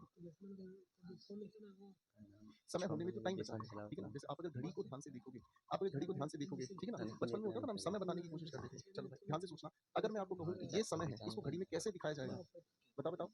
आप कहोगे सर, आप इसको बताएंगे इट इज 10 टू 1, इसका मतलब क्या हुआ, इट इज 10 यानी कि 10 मिनट है, क्या बजने में, 1 बजने में, बात समझ में आ गई भाई, है ना, ठीक है। और अगर यही समय ऐसे बताया जाए कि 12:10 है, तब हम इस टू का ऑपोजिट यूज करते हैं और हम कहते हैं इट इज 10 past 12, ठीक है जी, यानी कि 10 मिनट 12 बजकर हो चुकी है, गॉट इट, करेक्ट, हाँ कि ना, इसी टू का एक जगह और हम यूज करते हैं जब हम बनाने की कोशिश करते हैं ग्रामर की एक प्यारी सी खूबसूरत सी यूनिट जिसे हम इन्फिनिटी कहते हैं, है ना भाई। इन्फिनिटी होता है जब हम टू के साथ फर्स्ट फॉर्म ऑफ वर्ब को जोड़ते हैं और ये हमें बताने का काम करता है किसी भी चीज का क्या पर्पज है, या फिर हम इसी को कहते हैं किसी चीज का क्या मोटिव है। क्या बोले हम, किसी चीज का क्या पर्पज है, क्या मोटिव है ना। जैसे आपने एक उदाहरण पढ़ा होगा, आई वॉन्ट टू, ठीक है ना, क्वालिफाई द एग्जाम। भाई आपका इस क्लास को पढ़ने का क्या पर्पज है, आपका इस क्लास को पढ़ने का क्या मोटिव है। आप कहेंगे सर इस क्लास को पढ़ने का पर्पज, इस क्लास को पढ़ने का मोटिव जो है ना वो है मैं एग्जाम क्वालिफाई कर जाऊं। ये बात समझ में आ रही है? अरे हाँ ना, ठीक है, गॉट माय पॉइंट। अब थोड़े कॉमन सेंस वाले सवाल आपके सामने लिखा है, ठीक है ना। Fine, can you tell me the way blank the Red Fort, ठीक है, बताओ तुम या टुवर्ड्स इसमें क्या फिल करेंगे। अ leopard jump blank me and I escaped, बताओ जरा।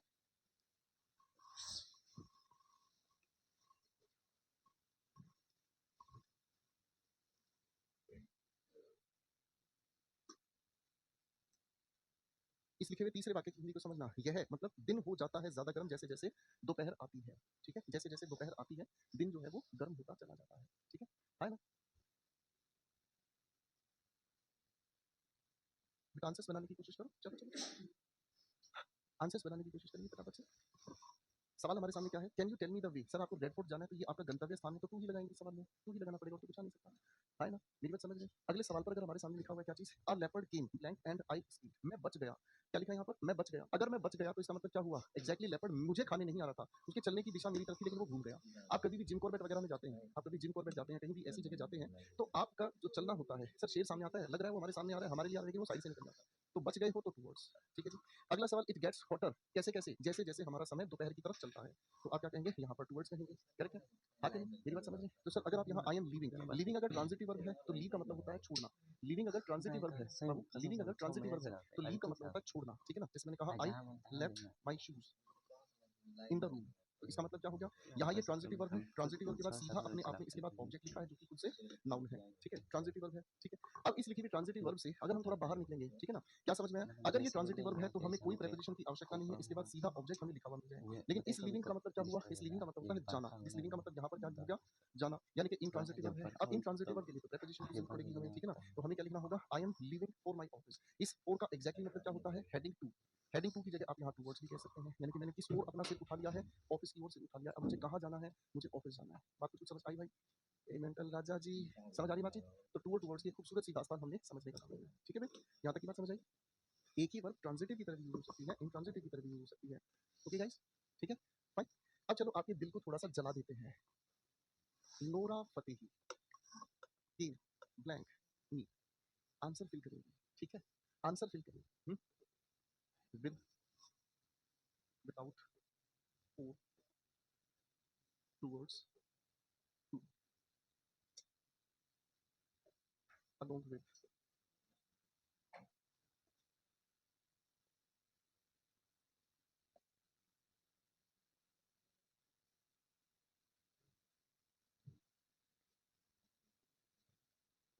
बताओ कौन सी प्रेपोजिशन फिल करेंगे। आदित्य भाई सर किसका एग्जांपल दे दिया। ओ आदित्य कह रहा सारा मूड खराब हो गया, रुक जाओ भाई रुक जाओ, छोरे का मूड खराब हो गया, रुको भाई इसको भेज देते हैं। मूड जो तेरी लागी है। अब ठीक है भाई, अब ठीक है बेटा, अब तो मूड ठीक है, मूड बनाओ यार, कैसी बात है, ठीक है।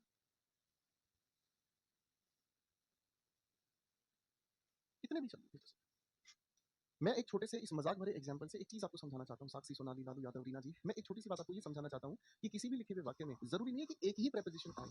कभी कभी लिखे हुए एक ही वाक्य में एक से ज्यादा प्रेपोजिशन को भी हम लगा सकते हैं, मेरी बात समझिए। एक ही लिखे हुए सेंटेंस में एक से ज्यादा प्रेपोजिशन हम लगा सकते हैं। मान लीजिए एक सिचुएशन आपके सामने मैं क्रिएट कर रहा हूँ, ठीक है जी, ये है आप लोगों के सामने, जिस भी लेडी का नाम आप यहाँ रखना चाहें वो रख सकते हैं, ठीक है जी साहब, यहाँ हूँ मैं, ठीक है जी, ये है इस प्रोग्राम की एंट्रेंस, ठीक है जी। अब देखो अलग अलग सिचुएशंस में आप लोगों के सामने डिस्कस करना शुरू कर, ठीक है जी, करेक्ट है। हाँ ना, एक भाई कह रहा है ये कौन है, रुक जा भाई इसको भी हटा देता हूँ, ठीक है, अब ये भी हटा देता हूँ, ठीक है। अब तो खत्म होगी बात, लड़ाई लड़ाई माफ करो, ठीक है जी। लड़ाई माफ करो। अब अगर मैं कहता हूँ कि my wife came with me, तो विद से हमें क्या पता चल रहा है? कंपनी। ठीक है, कंपनी का मतलब संगत, साथ। समझ रहे? अब एक बात को समझ रहे हैं, मान लीजिए एक पार्टी में हम गए हुए हैं, मैं यहाँ किसी को देख रहा हूँ, मेरी पत्नी श्री यहाँ इस कोने में खड़ी है, ठीक है ना? वहाँ पर कोई गार्ड आया और मेरी पत्नी से पूछा, ठीक है ना? पत्नी से पूछा, हाँ जी, आप किसके साथ हैं? आपको किसने इनवाइट किया है? तो मैंने देखा और मैंने कहा कि अरे भाई साहब, ये मेरे साथ है, मेरी मिसेज है। तो इसका मतलब क्या हुआ? भले ही हम दोनों साथ नहीं हैं, लेकिन फिर भी हम एक दूसरे के साथ ही आए हैं, ठीक है? लेकिन अगर आप यहाँ पर अलोन विद की बात कर रहे हैं, तो अलोन विद का मतलब दोनों के दोनों एक दूसरे के एग्जैक्ट साथ में खड़े हुए हैं। अलोन विद और टुगेदर विद एक साथ होगी बातचीत, ठीक है भाई? हाँ कि नहीं? अब अगर मैं विदाउट की बात यहाँ कर देता हूँ, तो विदाउट का मतलब क्या हो गया? एक्सेप्ट। एक्सेप्ट का मतलब क्या हुआ? एक्सेप्ट का मतलब ये हुआ कि सरकार, मुझे ये समझ में आ रहा है। क्या समझ में आ रहा है भाई? देखो, समझो, हर एक प्रेपोजिशन का अर्थ अलग हो गया है। विदाउट का मतलब क्या हुआ? सर, मेरी पत्नी तो आई है और भाई साहब मैं नहीं आया हूँ। My wife came without me, मुझे छोड़कर आ गई। मेरी बात समझ रहे हैं? मुझे छोड़कर आ गई है। क्या आप मेरी बात समझ पा रहे हैं? व्हाट माय पॉइंट और नॉट? ठीक है, हाँ है ना? अब अगर मैं यहाँ पर कहता हूँ भाई साहब फोर, तो फोर का मतलब क्या हुआ? फोर का एग्जैक्टली वही मतलब हो गया, सर वो मेरी वजह से यहाँ पर आई हैं। हो सकता है रीजन बताया जाए, हो सकता है यहाँ पर सब्सटीट्यूशन बताया जाए, है ना? सब्सटीट्यूशन का मतलब क्या था? जाना उस पार्टी में मुझे था, लेकिन वो मेरी जगह चली गई है, ठीक है ना? और यही जो यहाँ पर फोर का मीनिंग रीजन बताना है, यही जो रीजन है हमारे सामने, रीजन को बताने के लिए हमने लिखा नहीं कुछ, चलो कोई बात नहीं, इंस्टेड ऑफ इसकी सब्सटीट्यूशन का काम कर रहा है, ठीक है ना? आप समझ गए? अब यही रीजन का ये लिखा था, बिकॉज ऑफ, करेक्ट है, हाँ है ना? सर, इन स्पाइट ऑफ का मतलब क्या होता है? मेरे कहने के बावजूद वो आ गई है। इन स्पाइट ऑफ हमें यहाँ पर क्या समझाने का काम करता है? इन स्पाइट ऑफ का मतलब हमें समझ में आता है कॉन्ट्रडिक्शन। सर, टू की अगर हम बात करते हैं तो डेस्टिनेशन। डेस्टिनेशन का मतलब क्या समझ में आ गया? मेरी पत्नी श्री चल के आई और यहाँ मेरे साथ खड़ी हो गई, ये इसका मतलब हो गया। सर, टुवर्ड्स का मतलब क्या समझ में आ गया? In the direction of. सारी प्रेपोजिशन रिवाइज हो जाएंगी। इन द डायरेक्शन ऑफ, पत्नी श्री चल के आई और यहाँ से हो गई। समझ रहे? Got it? हाँ कि ना? समझ रहे? अब अगर हम इस बारे में समझने का काम करते हैं, ये कॉन्ट्रडिक्शन इन स्पाइट ऑफ हो गया। सर, अगर मैं यहाँ पर फ्रॉम की बात कर रहा हूँ, तो फ्रॉम का मतलब क्या हुआ? देखो ध्यान से समझना, पत्नी श्री यहाँ खड़ी थी, यहाँ से यहाँ जाकर खड़ी हुई है, तो ये टू हो गया, है कि नहीं? और अगर मान लीजिए मेरी पत्नी श्री मेरे साथ ही थी, यहाँ से कहीं दूर चली गई है, तो ये अपने आप में फ्रॉम हो गया, ठीक है ना? आप जानते हैं फ्रॉम और टू एक दूसरे के विपरीत अर्थ बताने का काम करते हैं। बोलो हाँ, ठीक है ना? भाई, अगर मैं पॉइंट ए से बी की तरफ जाने की कोशिश करूंगा, है ना, तो ए से बी की ओर जाने का क्या काम हो गया? टू हो गया। अगर बी पॉइंट से मैं वापस ए की तरफ आने की कोशिश करूंगा, तो ये क्या हो गया? फ्रॉम हो गया। कितना अर्थ बदल जाता है अगर मैं आपको ये कहूँ ही came to me, he came from me, दोनों का अर्थ अलग है। ही केम टू मी का मतलब वो कहीं दूर था, वो चलकर मेरे पास आया। अगर मैं कहता हूँ ही केम फ्रॉम मी, तो इसका मतलब मेरे पास से कहीं आया है, ठीक है? ओके, तो जिन बच्चों के दिमाग में ये आता है कि क्या सर किसी प्रेपोजिशन एक ही का प्रयोग कर सकते हैं? नहीं सर, अलग अलग सिचुएशंस बन सकती है, ठीक है? अब अगर बिफोर आफ्टर को हम समझने का काम करते हैं, तो बिफोर और आफ्टर एक दूसरे के विपरीत होते हैं, और ये कुछ और नहीं, सीक्वेंस बताने का काम करते हैं। क्या बताने का काम करते हैं? सीक्वेंस बताने का काम करते हैं, ठीक है ना? अब अगर मैं कहता हूँ शी केम बिफोर मी, तो बिफोर का मतलब क्या समझ में आया भाई? ये हमारे सामने शी है, ये पहले नंबर पे आई, और भाई साहब आई बाद में नंबर पे आया है। इसी सी बात है, ठीक है जी, कोई दिक्कत तो नहीं? फाइन, चलो बेटा, अब थोड़ी सी बात आगे लेके चलते हैं। देखो, दो प्रेपोजिशंस और हैं जो परेशान करती हैं, एक बिफोर है, एक इन फ्रंट ऑफ है। धीरे धीरे पढ़ते जाना, ठीक है? जब आपकी क्लास में एक भाई कह रहे थे कि ये बहुत मुश्किल टॉपिक है, गोविंद मीना है उस भाई का नाम, कह रहा था ये बहुत टफ टॉपिक है। टफ कुछ नहीं है यार, कुछ अच्छा पढ़ने की कोशिश करोगे, नया पढ़ने की कोशिश करोगे, बहुत अच्छा लगेगा आपको, ठीक है? अब देखो, बिफोर की जब हम बात करते हैं, तो ये प्रेपोजिशन तब होती है जब हम इसको किसी लिविंग नाउन के साथ यूज करते हैं, ठीक है? और इन फ्रंट ऑफ हम तब यूज करते हैं जब हम किसी नॉन लिविंग नाउन का प्रयोग करते हैं। यही बेसिक डिफरेंस है। कारण क्या है इस डिफरेंस का, वो मैं आपको समझाऊंगा। पहले तो सवाल लिख रहा हूँ, फिट करके दिखाएंगे फटाफट से। How did you speak? बहुत इंपॉर्टेंट टॉपिक है, ठीक है ना? ये टॉपिक इसलिए इंपॉर्टेंट है, ये टॉपिक इसलिए इंपॉर्टेंट है, बहुत सारे अच्छे से अच्छे बच्चे इस टॉपिक को बिना पढ़े जाते हैं। समझ रहे? अच्छा, गोविंद भाई आज कह रहे हैं सर रिवाइज किया, आज अच्छा समझ आया। अरे मेरा जान है बेटा, आप सभी अच्छे से एक बार रिवीजन करोगे ना, सब कुछ समझ आएगा, ठीक है ना? इसीलिए आपको कभी कभी क्लास में ना बकैती काटने से मैं रोक देता हूँ, डांट देता हूँ, बेटा रुक जाओ, बेटा पढ़ लो, है ना? उसका कोई और रीजन थोड़ी होता है।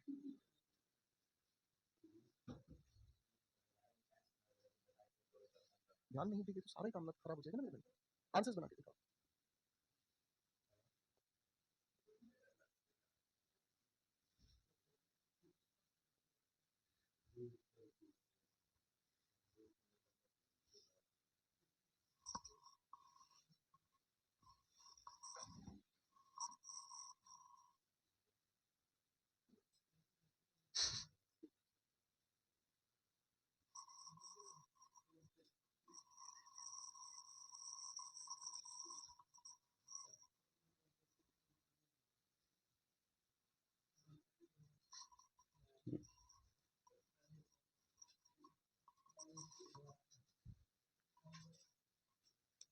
बेटा जी, सभी बच्चे एक बार इन सेंटेंसेस को ध्यान से देखेंगे।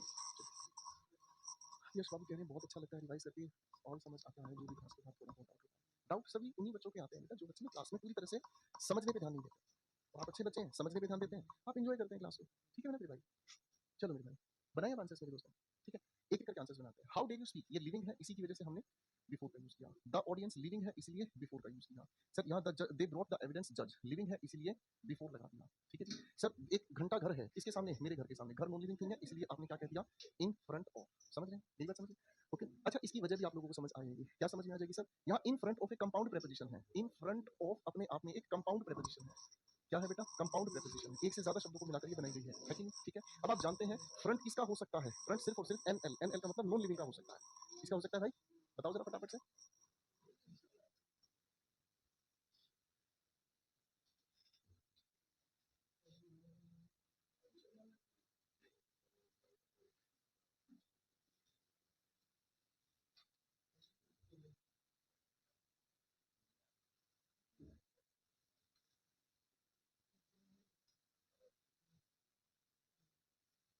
तो फ्रंट नॉन लिविंग थिंग्स का हो सकता है, लिविंग का नहीं हो सकता। अब अगला सवाल है, she parked her car blank क्या लिखा है, गार्डन। अब गार्डन अपने आप में नॉन लिविंग हो गया, हमने इन फ्रंट ऑफ लगा दिया। ठीक है जी। अब देखो इस सवाल को ध्यान से समझो, she was sitting blank her car. दो संभावनाएं हो सकती हैं, ये तो एक गाड़ी है हमारे सामने। ठीक है जी, ये हमारे सामने एक गाड़ी है। ठीक है, एक संभावना तो ये हो गई है, she was sitting in front of the car, तो इसका मतलब हमें समझ में आ रहा है क्या चीज, वो इंसान इस तरीके से यहाँ पर बैठा हुआ है। यही बात समझ रहे हैं, वो इंसान यहाँ पर, ये जुल्फे हैं भाई उसकी। ठीक है जी, ये उसका हाथ है। ठीक है जी, वो इंसान गाड़ी के सामने ऐसे बैठ सकता है। नंदिनी बेटा हेलो सर करने से क्या मिल रहा है, तो ये बताओ, हेलो सर लिखने से क्या मिल रहा है, काहे पढ़ाई पे ध्यान नहीं दे रही बेटा। ठीक है भाई, क्या ये बात समझ में आ रही है आपको? वैसे ये बात इतनी ज्यादा प्रैक्टिकल नहीं लग रही कि कोई इंसान गाड़ी के सामने बैठ जाए, हालांकि अगर दर्द दिल ऐसा हो जाए तो सामने बैठ भी जाए, ये अपनी जगह सही है। ठीक है ना सर, ऑडियंस क्या होती है, ऑडियंस का मतलब होता है श्रोतागण, दर्शकगण जो देखने सुनने आते हैं कोई भी प्रोग्राम को। तो आप कहोगे सर इससे ज्यादा बेटर तो ये सिचुएशन होगी कि मान लीजिए ये हमारे सामने गाड़ी की सीट है, मान लीजिए ये हमारी गाड़ी की सीट है और ये जो लड़की है जिसकी हम यहाँ पर बात कर रहे हैं, ठीक है ना जी, ये जो लड़की है वो इस तरीके से यहाँ पर गाड़ी की फ्रंट वाली सीट पर बैठी है। ये बात तो अपनी प्रैक्टिकल बनती है। अब ऐसी सिचुएशन में हमें क्या करना पड़ेगा, हमें कहना होगा इन द फ्रंट। अब ये कोई कंपाउंड प्रेपोजिशन नहीं है, यहाँ पर हमने क्या कहा, शी इज सिटिंग, इन के साथ इसको कह दिया फ्रंट। ये फ्रंट किसका है, फ्रंट किसका है, आप कहेंगे फ्रंट है कार का। अब समझ में आ गया बेटा? ठीक है भाई, डिफरेंस समझ आ गया। अब थोड़ी सी बात आगे देखते हैं, you have taken the bag blank you came here. अब आप कहोगे सर जी यहाँ पर तो आपने ये सब्जेक्ट, ये इसकी वर्ब और ये इसकी एडवर्ब। आप कहोगे सर जी ये तो अपने में पूरा का पूरा सेंटेंस ही लिखा हुआ है, सेंटेंस को ही हम क्लॉज भी कह देते हैं, है ना भाई। आप कहोगे सर जी तो पूरा सेंटेंस जुड़ गया है। अब समझ में आ गया, अरे हाँ ना। अब इस छोटी सी बात को ध्यान से समझना मेरे प्यारे दोस्तों, अगर लिखे हुए दो अलग अलग, ये जो छोटी छोटी चीजें ना ध्यान से समझने लायक है, जो ध्यान से समझ रहा है वो मजे ले रहा है, जो ध्यान से नहीं समझ रहा है वो भाई टाइम पास कर रहा है, उसको समझाया ही नहीं जा सकता। अब एक और कॉन्सेप्ट समझा रहा हूँ, ध्यान दीजिएगा बेटा। क्या है कहानी, लिखे हुए दो अलग अलग वाक्य हमें नजर आते हैं। अब इन लिखे हुए दो अलग अलग वाक्यों को आपस में जोड़ने के लिए हमें कंजंक्शन की जरूरत है ना। ये हमारे सामने क्लॉज 1 हो गया, ये हमारे सामने क्लॉज 2 हो गया, और इन दोनों को आपस में अगर सीक्वेंस बताने के लिए जोड़ा जाए तो सीक्वेंस को बताने के लिए हम बिफोर या आफ्टर को कंजंक्शन की तरह यूज कर सकते हैं। हम यूज कर सकते हैं गुरुजी, अगर इनसाइड का यूज करें तो इनसाइड का मतलब हमें ये समझ में आता है, इनसाइड का मतलब तो गाड़ी के अंदर बैठी, कहीं भी बैठी है, इधर उधर कहीं पर भी बैठी है। मैं तो आपको इन फ्रंट और इन द फ्रंट का मीनिंग डिफरेंस समझा रहा था, समझ गए, मतलब वो फ्रंट वाली सीट पर बैठी है। समझ में आ रही है? बिना पूछे लिविंग और नॉन लिविंग को कैसे पहचानें। देखो बेटा, आपके पास ये दो आंखें हैं, ये आंखें ऐसे खोलना है और फिर यहाँ लेकर आना, ये जो लाइनें मार रहा था ना मैं आपके सामने, ये समझा रहा था, ये मी इंसान के लिए यूज हो सकता है, टेबल चेयर के लिए तो मी यूज नहीं होगा। ऑडियंस श्रोतागण लिविंग इंसान ही सुनते हैं, टेबल चेयर तो सुनती नहीं है। जज लिविंग होता है, जीवित प्राणी होता है। सर घर जीवित प्राणी नहीं होता है, निर्जीव होता है। गार्डन निर्जीव होता है। इतना मुश्किल सवाल पूछ रहे हो बीना जी, कितना मुश्किल सवाल पूछ रहे हो। मुझे लगता नहीं है बेटा सही दिशा में जा रहे हैं। You have taken the bag sentence को जोड़ने का काम किया है, तो हम यहाँ पर बिफोर एक कंजंक्शन की तरह यूज करते हैं। ठीक है जी, हम इस बिफोर को कंजंक्शन की तरह यूज करते हैं। ठीक है भाई, हाँ कि ना, इजी। ठीक है भाई, अब इसी कंजंक्शन की कहानी से थोड़ा सा मैं आपको ट्रिक समझा देता हूँ अगले पेज पर। ठीक है जी, पहली बात, लिखे हुए सेंटेंस में अगर हम बिफोर को जोड़ते हैं तो यहाँ हम इससे पहले पास्ट का परफेक्ट टेंस और इधर हम पास्ट इंडेफिनिट टेंस। हजार बार कहा है बेटा मेरी क्लास में ना, आंखें कान सब कुछ बिल्कुल क्लास में हर बात को समझने के लिए। मैं अगर कोई सेंटेंस लिखते हुए अंडरलाइन भी कर रहा हूँ ना, तो उस अंडरलाइन करने में भी कॉन्सेप्ट छिपा है। आप ध्यान से नहीं सुनोगे, यूं ही बर्बाद हो जाओगे। ठीक है बेटा, आपकी मर्जी है, मैं ज्यादा आपको नहीं बोलूंगा बेटा, क्योंकि जिस एज में आप है ना, वहां समझाने वाले सबसे बड़े दुश्मन लगते हैं एक इंसान को। ठीक है, और हाँ एक बात और गारंटी के साथ कह रहा हूँ, एक बात और आपको गारंटी के साथ कह रहा हूँ, एक बार किसी पेपर में फेल हो गए ना तो आपको ये क्लास सबसे अच्छी लगने लग जाएगी। समझ रहे, एक बार किसी पेपर में फेल हो गए ना भाई, उसके बाद ये क्लास आपको सबसे अच्छी लगने लग जाएगी। उसी दिन होश आ जाएगा कि बेटा अब जीवन का पार करना है ना, तो इसको ध्यान से समझ लो। ठीक है ना, बकायदा बात तो भी चलते ही रहते हैं, उसमें कोई दिक्कत नहीं है। समझ रहे? ठीक है मेरे भाई, ओके भाई, चलो बेटा, ये बिफोर आफ्टर की बात हम कर रहे हैं। तीसरी बात हमें समझने की कोशिश करिए, कभी कभी लिखे हुए सेंटेंस के आखिर में बिफोर या आफ्टर का भी हम प्रयोग कर लेते हैं, तो ये बिफोर या आफ्टर अपने आप में सिर्फ एडवर्ब होती है। यहाँ ये बिफोर आफ्टर दो सेंटेंसेस को जोड़ रहा है, तो ये अपने आप में कंजंक्शन का काम कर रहा है। उदाहरण के लिए देखेंगे, ठीक है ना, I have never seen him. अगर यहाँ बिफोर लिख देता हूँ तो इसका मतलब मैंने उसे पहले कभी नहीं देखा है, मैंने उसे पहले कभी नहीं देखा है। ठीक है मेरे भाई, मैं अगर ये कहने की कोशिश करता हूँ, they left the village after, ठीक है ना जी, गॉट इट, बात समझ में आ रही है? ठीक है जी, करेक्ट है भाई, करेक्ट है बेटा भाई। तो ये बड़ी ध्यान से समझने वाली बात है, एक ही शब्द को कई तरह से यूज कर सकते हैं। अब हमारे सामने सेंटेंस लिखा है, मैंने कहा she had finished the work before she went to third college. अब यहाँ पर आपके सामने ये जो लिखा हुआ वाक्य है, यहाँ आप जानते हैं ये अपने आप में कुछ और नहीं कंजंक्शन है। क्यों? क्योंकि ये पूरा का पूरा आपके सामने क्लॉज लिखा है। क्या लिखा है? क्लॉज लिखा है। मेरी बात समझ रहे हैं? अब अगर इसी लिखे हुए सेंटेंस में मेरे बच्चे, अगर मैं इस कंजंक्शन की जगह इस बिफोर को एक प्रेपोजिशन की तरह यूज करूं, तो आने वाले वाक्य में क्या परिवर्तन करेंगे? ये तो आपके सामने यूं कहीं रहेगा, शी हैड फिनिश्ड द, क्या लिखा है बेटा? तो इसको आप प्रेपोजिशन की वजह से कैसे लिखेंगे? चलिए बताएं, बताओ बताओ, बताइए बताइए। आप कहेंगे सर जी अगर आप इसे प्रेपोजिशन की तरह यूज करेंगे तो प्रेपोजिशन के बाद हमें क्या चीज चाहिए? ऑब्जेक्टिव केस चाहिए, है कि नहीं? अब ऑब्जेक्टिव केस का मतलब हमें क्या समझ आया गुरुजी? ऑब्जेक्टिव केस का मतलब हमें समझ में आया, हमें इस शी की जरूरत नहीं, इस लिखी हुई वर्ब को हम कन्वर्ट कर देंगे जेरेंड में before going to her college. ठीक है जी, गॉट इट? ओके, पहला सेंटेंस प्रेजेंट परफेक्ट टेंस है ना बाबू? यहाँ ध्यान से देखो, ये क्या लिखा है? हेड। हेड किसकी पहचान होती है? पास्ट। इसके साथ लिखी है ये थर्ड फॉर्म होगा, पास्ट परफेक्ट टेंस है। यहाँ पर अगर इसे एडवर्ब की तरह यूज करते हैं तो ये हो गया प्रेजेंट का परफेक्ट टेंस। Got it? ठीक है भाई, यहाँ पर इसका फंक्शन एक अलग एडवर्ब की तरह से है। एक बार फिर से समझ लो, बिफोर आफ्टर को कंजंक्शन की तरह, एडवर्ब की तरह, प्रेपोजिशन की तरह, तीनों तरह यूज कर सकते हैं। वही चीज मैं आपको यहाँ समझा रहा हूँ। अब हमारे दिमाग में एक अगला सवाल आता है, हमारे दिमाग में एक सवाल आता है कि सर बिफोर आपने बता दिया, सर इन फ्रंट ऑफ आपने हमें बता दिया, एक ऑपोजिट के बारे में भी हमें थोड़ा सा बता दीजिए। बिल्कुल बताएंगे भाई, लेकिन एक बात हमें समझने की जरूरत है, एक बात हमें समझने की जरूरत है। बात क्या है मेरे दोस्तों? बात ये है, मैं आपके सामने कुछ प्यारे प्यारे चेहरे बना देता हूँ, ठीक है ना जी? ओके, एक तो ये चेहरा मैंने आपके सामने बना दिया, ठीक है जी? ओके भाई साहब, ये दो चेहरे हैं।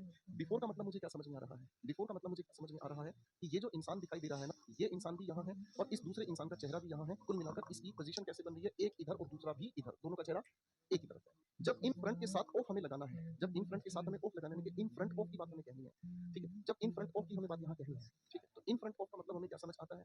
इन फ्रंट ऑफ का मतलब ये समझ में आता है, इसका मुखड़ा ही उड़ गया भाई हमसे। इन फ्रंट ऑफ का मतलब हमें समझ में आता है जब दोनों लोगों का जो थोबड़ा है, जो दोनों लोगों का थोबड़ा है, वो एक दूसरे के सामने है। क्या है? दोनों लोगों का थोबड़ा जो है वो एक दूसरे के सामने है। क्या मेरी बात समझ रहे हैं? ठीक है, क्या मेरी बात समझ रहे हैं? हाँ है ना? अब ऐसी सिचुएशन को अगर हम ध्यान से समझेंगे तो इसका मतलब ये इधर हो गया और ये इधर हो गया, ठीक है? ये हो गया हमारे सामने इन फ्रंट ऑफ, करेक्ट है? लेकिन ये बात पूरी नहीं है। ये क्या बोले हम? ये बात अपने आप में पूरी नहीं है, ठीक है? ये बात अपने आप में पूरी क्यों नहीं है? ये बात इसलिए अपने आप में पूरी नहीं है कि बिफोर का अगर हम अर्थ समझने की कोशिश करें, बिफोर का अर्थ समझने की कोशिश करें, तो बिफोर का ये भी अर्थ हो सकता है, ये भी अर्थ हो सकता है। इन फ्रंट ऑफ का ये भी अर्थ हो सकता है, ये भी अर्थ हो सकता है। समझ रहे हैं भाई? बिफोर इन फ्रंट ऑफ एक दूसरे की तरफ चेहरा करके भी हो सकते हैं, एक ही दिशा में चेहरा भी हो सकता है। अब इसको चित्रकारी से समझना, इसका ये भी हो सकता है और इसका ये अर्थ भी हो सकता है। एक ही तरफ चेहरा भी हो सकता है, दोनों का चेहरा अलग अलग दिशा में भी हो सकता है। ठीक है भाई? Okay guys, okay. लेकिन जो ऑपोजिट है ना, ऑपोजिट जो है ना, उस ऑपोजिट में तो ये सिर्फ और सिर्फ एक ही तरफ थोबड़ा करके खड़े होंगे और वो कौन सी दिशा होगी भाई? एक दूसरे के ठीक ऑपोजिट। ऑपोजिट का मतलब एक दूसरे की तरफ चेहरा करके खड़े हैं, ठीक है? ओके, तो ये कौन सी बात होगी? सिर्फ और सिर्फ यहाँ। अब इस बात को मैं चित्रकारी से आपको समझाऊंगा, ध्यान से समझने की कोशिश करना। देखो, ये एक रोड है, ये मकान आपका है, यानी कि ए इंसान का, ये इंसान मकान बी का है। तो इसी चीज को हम क्या कह सकते हैं? In front of. इसी को हम क्या कह सकते हैं? Next to. इसी को हम इन फ्रंट ऑफ भी कह सकते हैं दोस्तों, इसी को हम नेक्स्ट टू भी कह सकते हैं बच्चों। करेक्ट है? बोलो हाँ, करेक्ट है भाई। अब अगर मैं मान लो सिचुएशन आपके सामने ये कहता हूँ, ये एक रोड है दोस्तों, ध्यान से समझना। रीना बाबू ध्यान से समझो बेटा, टीचर की डांट का बुरा मानोगे तो जीवन में कुछ सीख नहीं पाओगे, ठीक है छोटे भाई? ओके, अब अगर मान लीजिए ये रोड है, यहाँ पर मकान आपका है, यहाँ पर मकान मेरा है, तो हम दोनों का जो मकान है वो क्या है? एक दूसरे के सामने। क्या हो गया? Opposite to. क्या हो गया? Opposite to. अब इसका मतलब दोस्त मुझे क्या समझ में आ गया? एक दूसरे के ठीक सामने। जैसे कि मैं कहता हूँ she is sitting opposite to me, ठीक है जी? इस ऑपोजिट टू का मतलब फेस टू फेस होता है। ऑपोजिट टू का मतलब क्या होता है बेटा? फेस टू फेस, ठीक है ना जी? अगर आप एनडीए सीरीज की तैयारी कर रहे हैं तो इसी को विज अ विज भी कहते हैं। क्या कहते हैं बेटा? इसको हम विज अ विज भी कहते हैं। करेक्ट है भाई? करेक्ट है मेरे भाई? ठीक है मेरे भाई? सेट है बॉस? अच्छे से समझ आ गया? अब इसी परिवार में एक सदस्य और आता है जिसे हम बिहाइंड कह देते हैं। बिहाइंड का मतलब क्या होता है? बिहाइंड का मतलब होता है जब आप किसी को पीछे की तरफ लेकर जाते हैं। बिहाइंड का मतलब क्या समझ में आता है? Towards the back of something, towards the back of something, यानी कि किसी के पीछे की ओर, ठीक है ना? जैसे अगर मैं आपको एक वाक्य बोल रहा हूँ, इसकी हिंदी बताना, मैंने वाक्य कहा लुक बिहाइंड दिस कार, ठीक है ना?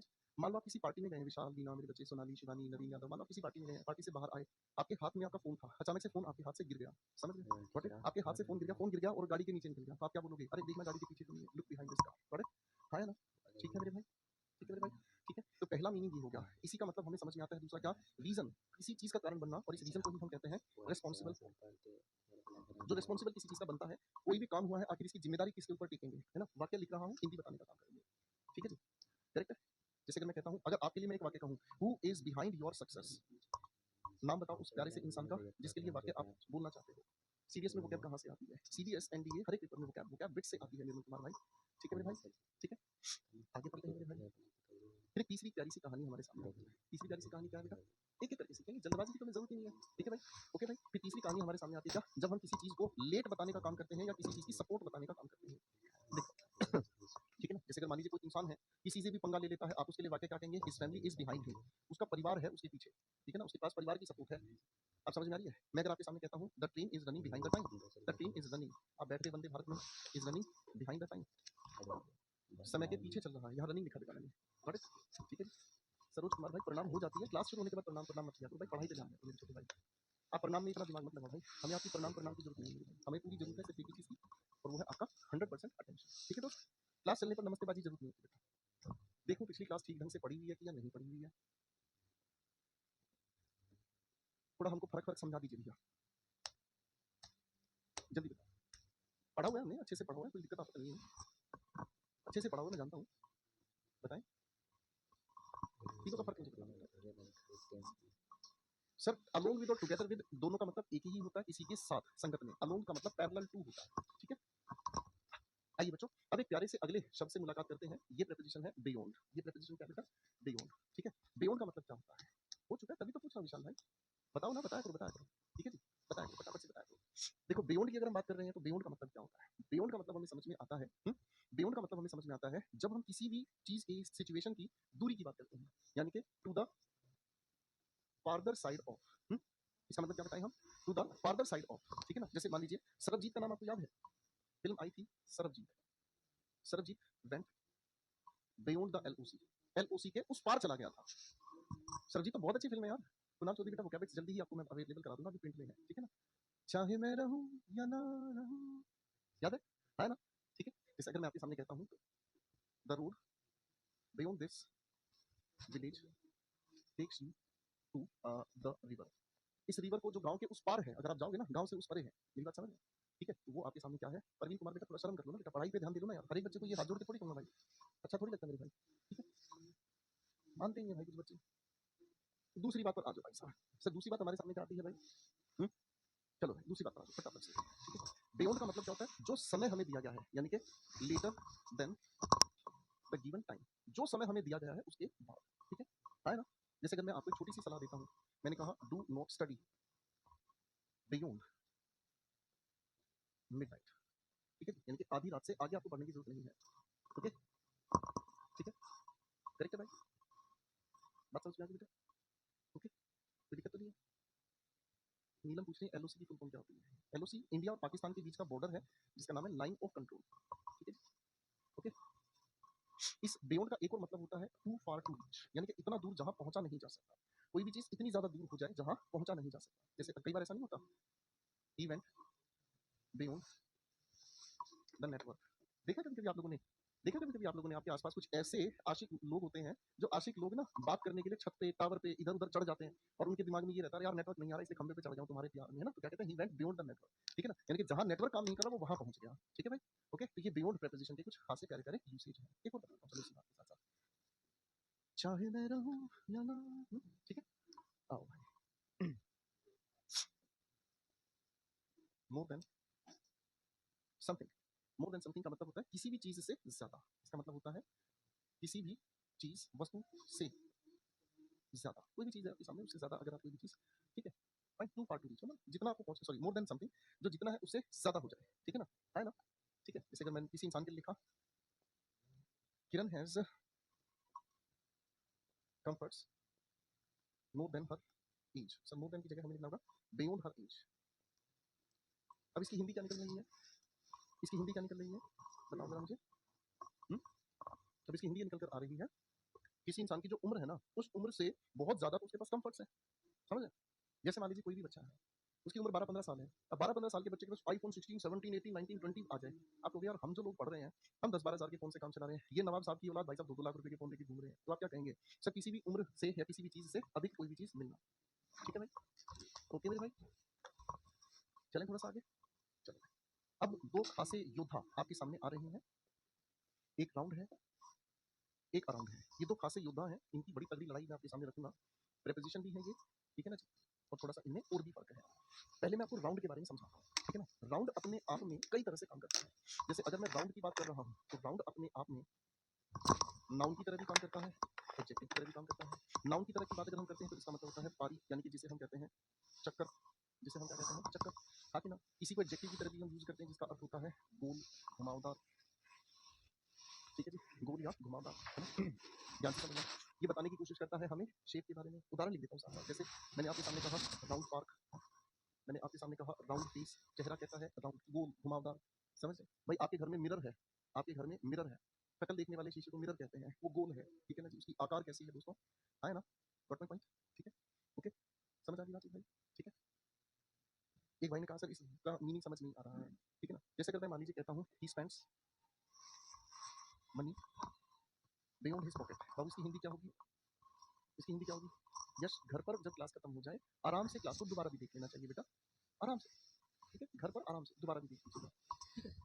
वह खर्च करता है पैसा किससे, जो उसकी पॉकेट अलाउ करती है उससे बहुत ज्यादा, ठीक है। चलो भाई, अब इस राउंड का मतलब अगर नाउन की तरह हम लेकर चले तो जैसे आपको जब फिजिकल की तैयारी करनी है, जब आपको फिजिकल की तैयारी करनी है तो पार्क के आपका जो कोच है 4 चक्कर कटवाता है, कहता है 4 राउंड्स लगाओ। अरे हाँ है ना, मेरी बात समझ में आ रही है, ठीक है। आपने कोई गन देखी है, आपने कोई गन देखी है जिसके अंदर 12 राउंड्स शॉट किए जा सकते हैं। 12 राउंड्स का मतलब क्या हुआ, 12 राउंड्स का मतलब होता है जिसके अंदर वो गोलियां मारा चलती हैं, ठक ठक ठक ठक ठक ठक ठक, ओके भाई, हाँ कि ना। तो ये नाउन और एडजेक्टिव की तरह यूज होते हैं, ये तो इनका एक अलग मीनिंग है। अब मैं आपको प्रेपोजिशन की तरह समझाऊंगा भाई, ध्यान समझना। राउंड का मतलब होता है अपने आप में क्या, जो सर्कुलर बताए या फिर जो स्पाइरल बताए या फिर जो एलिप्टिकल बताए। अब एलिप्टिकल का मतलब क्या होता है, इनकी मैं आकार आपको बता देता हूँ, ठीक है ना। एलिप्टिकल का भी मतलब मैं आपको बताता हूँ। सर्कुलर का मतलब तो हो गया वृत्ताकार, स्पाइरल का मतलब होता है आपके रजिस्टर के पीछे ये स्पाइरल होता है जो गोल गोल घूमता है, कभी खत्म नहीं होता। एलिप्टिकल का मतलब होता है जो सर्कुलर तो दिखाई देता है लेकिन एक तरफ से ज्यादा लंबा होता है, एक तरफ से कम लंबा होता है, ये आपका क्या हो गया एलिप्टिकल, ठीक है, हाँ कि ना। अब देखो ध्यान से समझने की कोशिश करना। मैंने आपके सामने कहा, उदाहरण से समझाता हूँ बेटा राउंड के बारे में। मैंने कहा he bowls round the wicket, he bowls round the wicket. अब इसका मतलब क्या हुआ, वो बॉलिंग डालने आ रहा है, राउंड द विकेट का मतलब क्या हुआ, काला हो गया ना मैं, देखा जादू। अभी मैं फिर से पूरा होने वाला हूँ, बोलो 1 2 और 3 की आवाज नहीं आई बेटा, 3 करेक्ट है। चलो भाई, अब ध्यान से समझना, यहाँ राउंड द विकेट कहने का मतलब हमें क्या समझ में आया, सर विकेट के चारों ओर घूमकर, समझ में आएगा। ध्यान से समझने की कोशिश करना, ठीक है।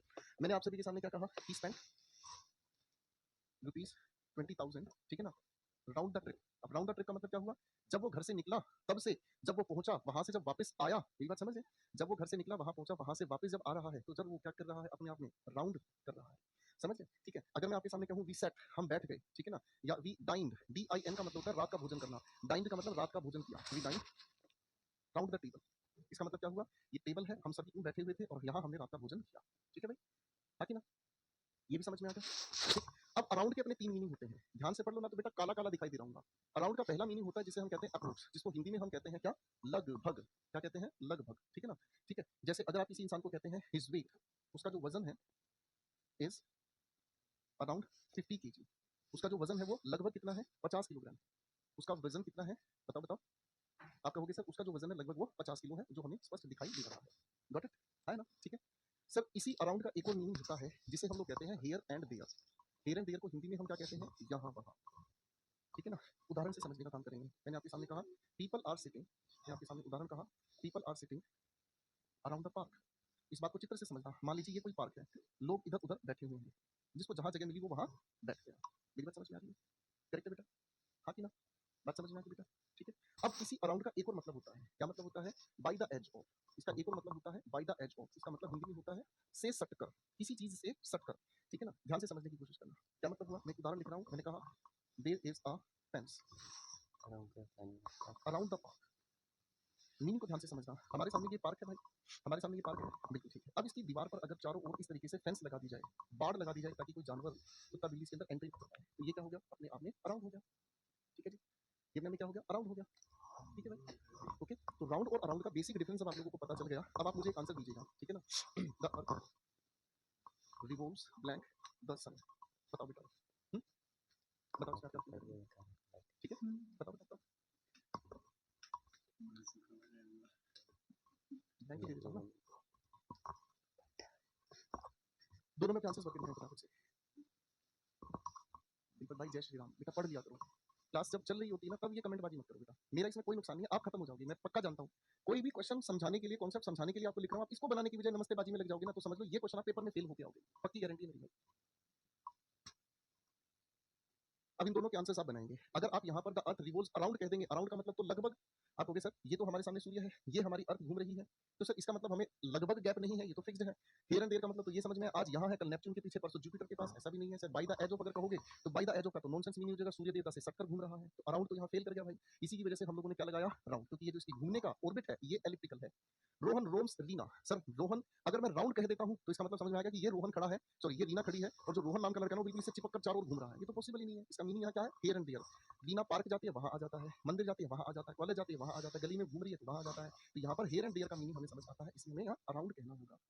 ठीक है बाबू मशाए, ठीक है बाबू मशाए।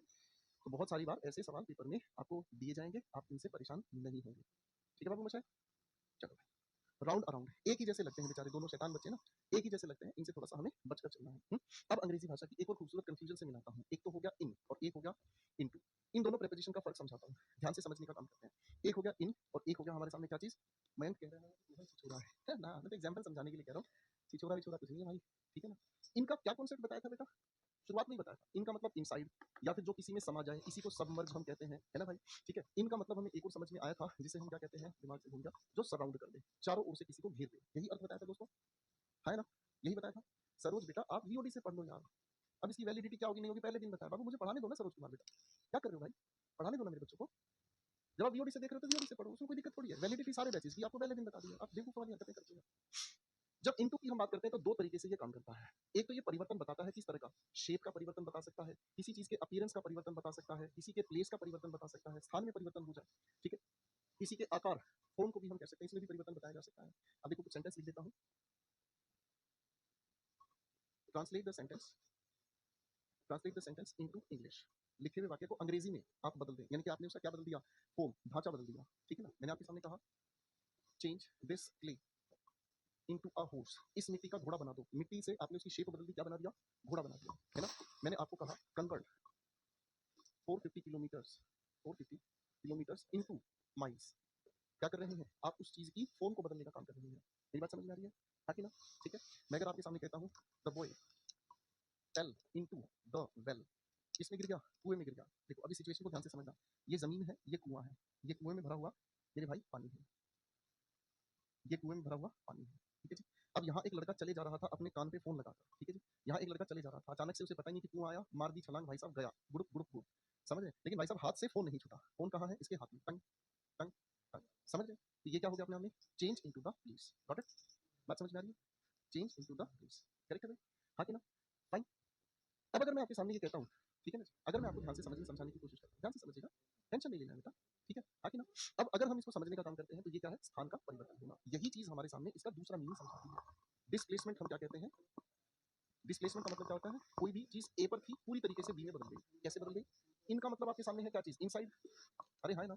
टू का मतलब क्या है, डेस्टिनेशन, यानी कि कोई चीज जो बाहर थी वो अब अंदर आकर रुक गई, कोई भी चीज जो बाहर थी अंदर आकर रुक गई, समझ रहे, ध्यान से समझो, ऐसे नहीं समझोगे। दो सेंटेंस लिख रहा हूँ, मैंने कहा ही केम इन माई रूम, और फिर मैं आपको कहता हूँ बेटा दोनों की हिंदी का मुझे फर्क बताएंगे, ही केम इनटू माय रूम, दोनों का फर्क मुझे बताएंगे, दोनों वाक्यों का मुझे फर्क बताएंगे। चलो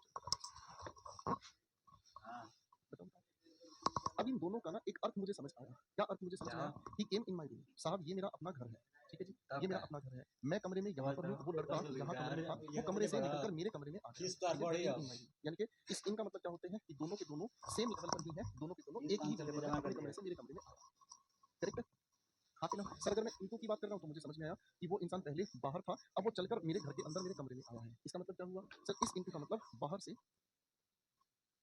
अंदर आया, डिस्प्लेसमेंट हो गया ना, बाहर कोई और जगह थी, अंदर घर के कोई और जगह, तो डिस्प्लेसमेंट हो गया।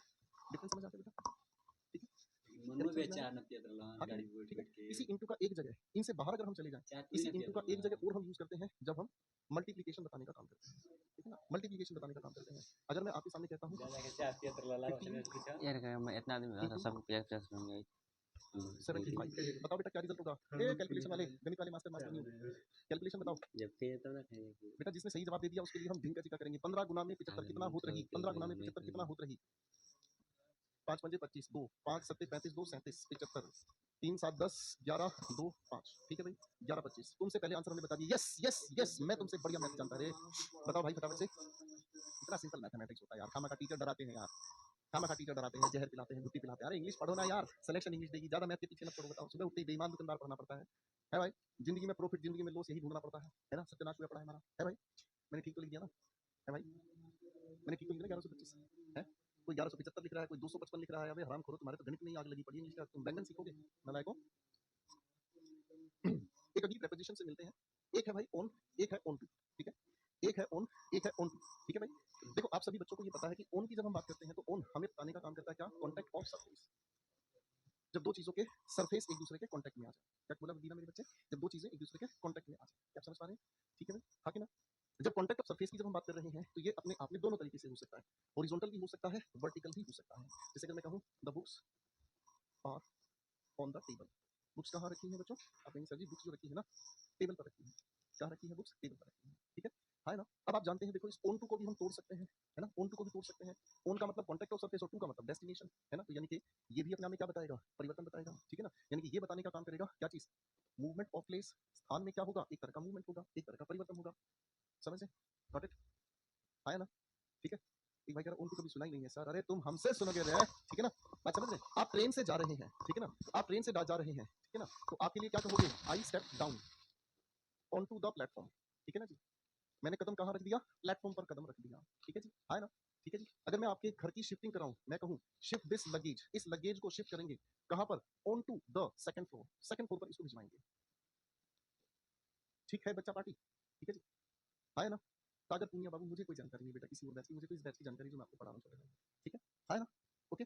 अब इनके पीछे इनटू और ऑन टू को जब हमने देखा तो हमें एक बात समझ में आई, जब दो अलग अलग प्रेपोजिशंस आपस में जुड़ती हैं तो वो डेफिनेटली एक तरह का हमें मूवमेंट बताती है। क्या बताती है? एक तरह का मूवमेंट बताती है। कुछ सवाल लिख रहा हूँ, एक बार आंसर फिट करके दिखाइए, ठीक है ना?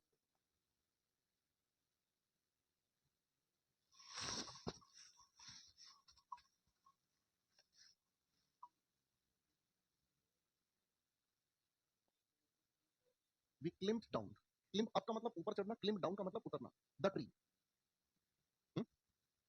ठीक है? डैम्प्ड का मतलब होता है जो ओस की बूंदों में भीगा हुआ हो, ठीक है? उस ग्राउंड पर हम उतर गए।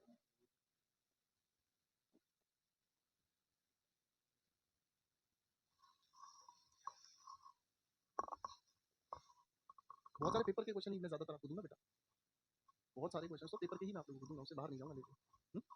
बनाओ बेटा आंसर।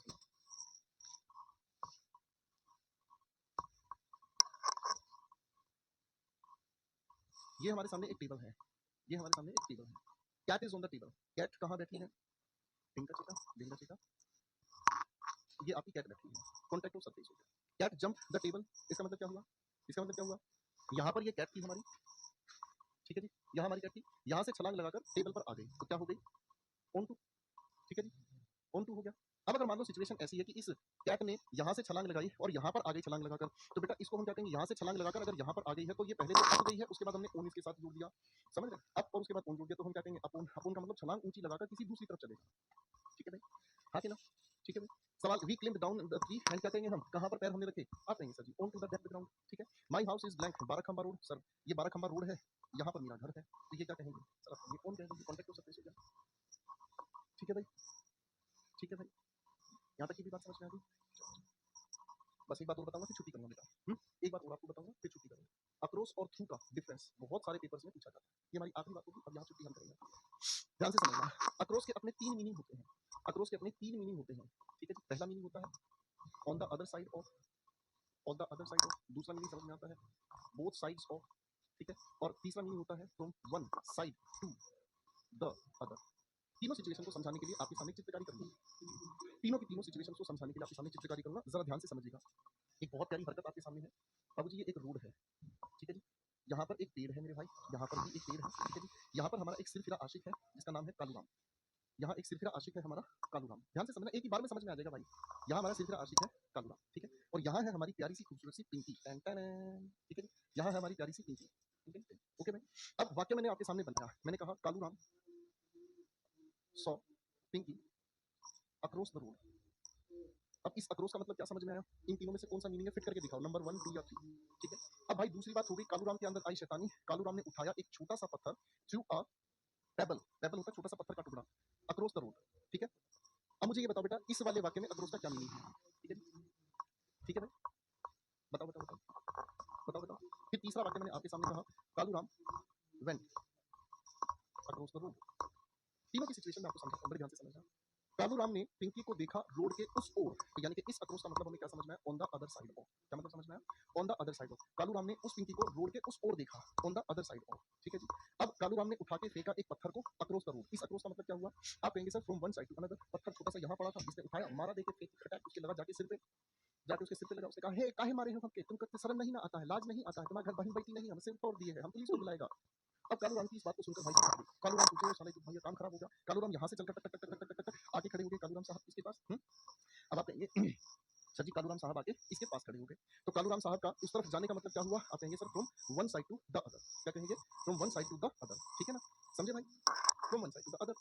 ठीक है। अब यहाँ पर आकर पिंकी ने उससे पूछा, तुम हमको मारे क्यों, ये बताइए। तो कालूराम ने कहा, हम तुमको नहीं मार रहे थे बाबली, हम तुमको नहीं मार रहे थे, हम तो तुम्हारे पेड़ पे लगे आम को तोड़ रहे थे। पिंकी बोली, हट बुड़बक्का, हमको साले छेड़ रहे हो, आम तो तुम्हारे ही पेड़ पर था, है तुम इधर कौन सा आम तोड़ रहे थे बे, है ना। तो यहाँ एक वाक्य हमारे सामने क्या बन गया भाई, यहाँ वाक्य बन गया हमारे सामने, there are trees across the road. अब इस अक्रॉस का मतलब बेटे हमें क्या समझ में आ गया, इस अक्रॉस का मतलब क्या समझ में आ गया, इस अक्रॉस का मतलब दोनों ओर, यानी कि बोथ साइड्स ऑफ, इसको क्या कहते हैं, दोनों ओर, है ना।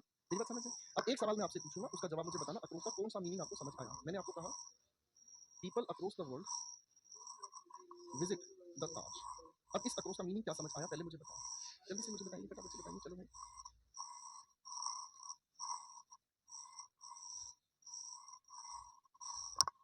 अब आप ये कहने की कोशिश करेंगे सर अक्रॉस का मतलब अपने देश को छोड़कर हमारे देश में आते हैं, तो तीसरा मीनिंग यहाँ से क्या रहता है। ठीक है भाई, है ना, इजी। अब आते हैं थ्रू के बारे में जानकारी के लिए। देखो मेरे बच्चों, जब थ्रू की हम बात करते हैं तो थ्रू पहली बात तो एक एडजेक्टिव की तरह यूज होता है। एडजेक्टिव की तरह जब ये यूज होता है तो इसका मतलब हमें समझ में आता है थोरो अंडरस्टैंडिंग।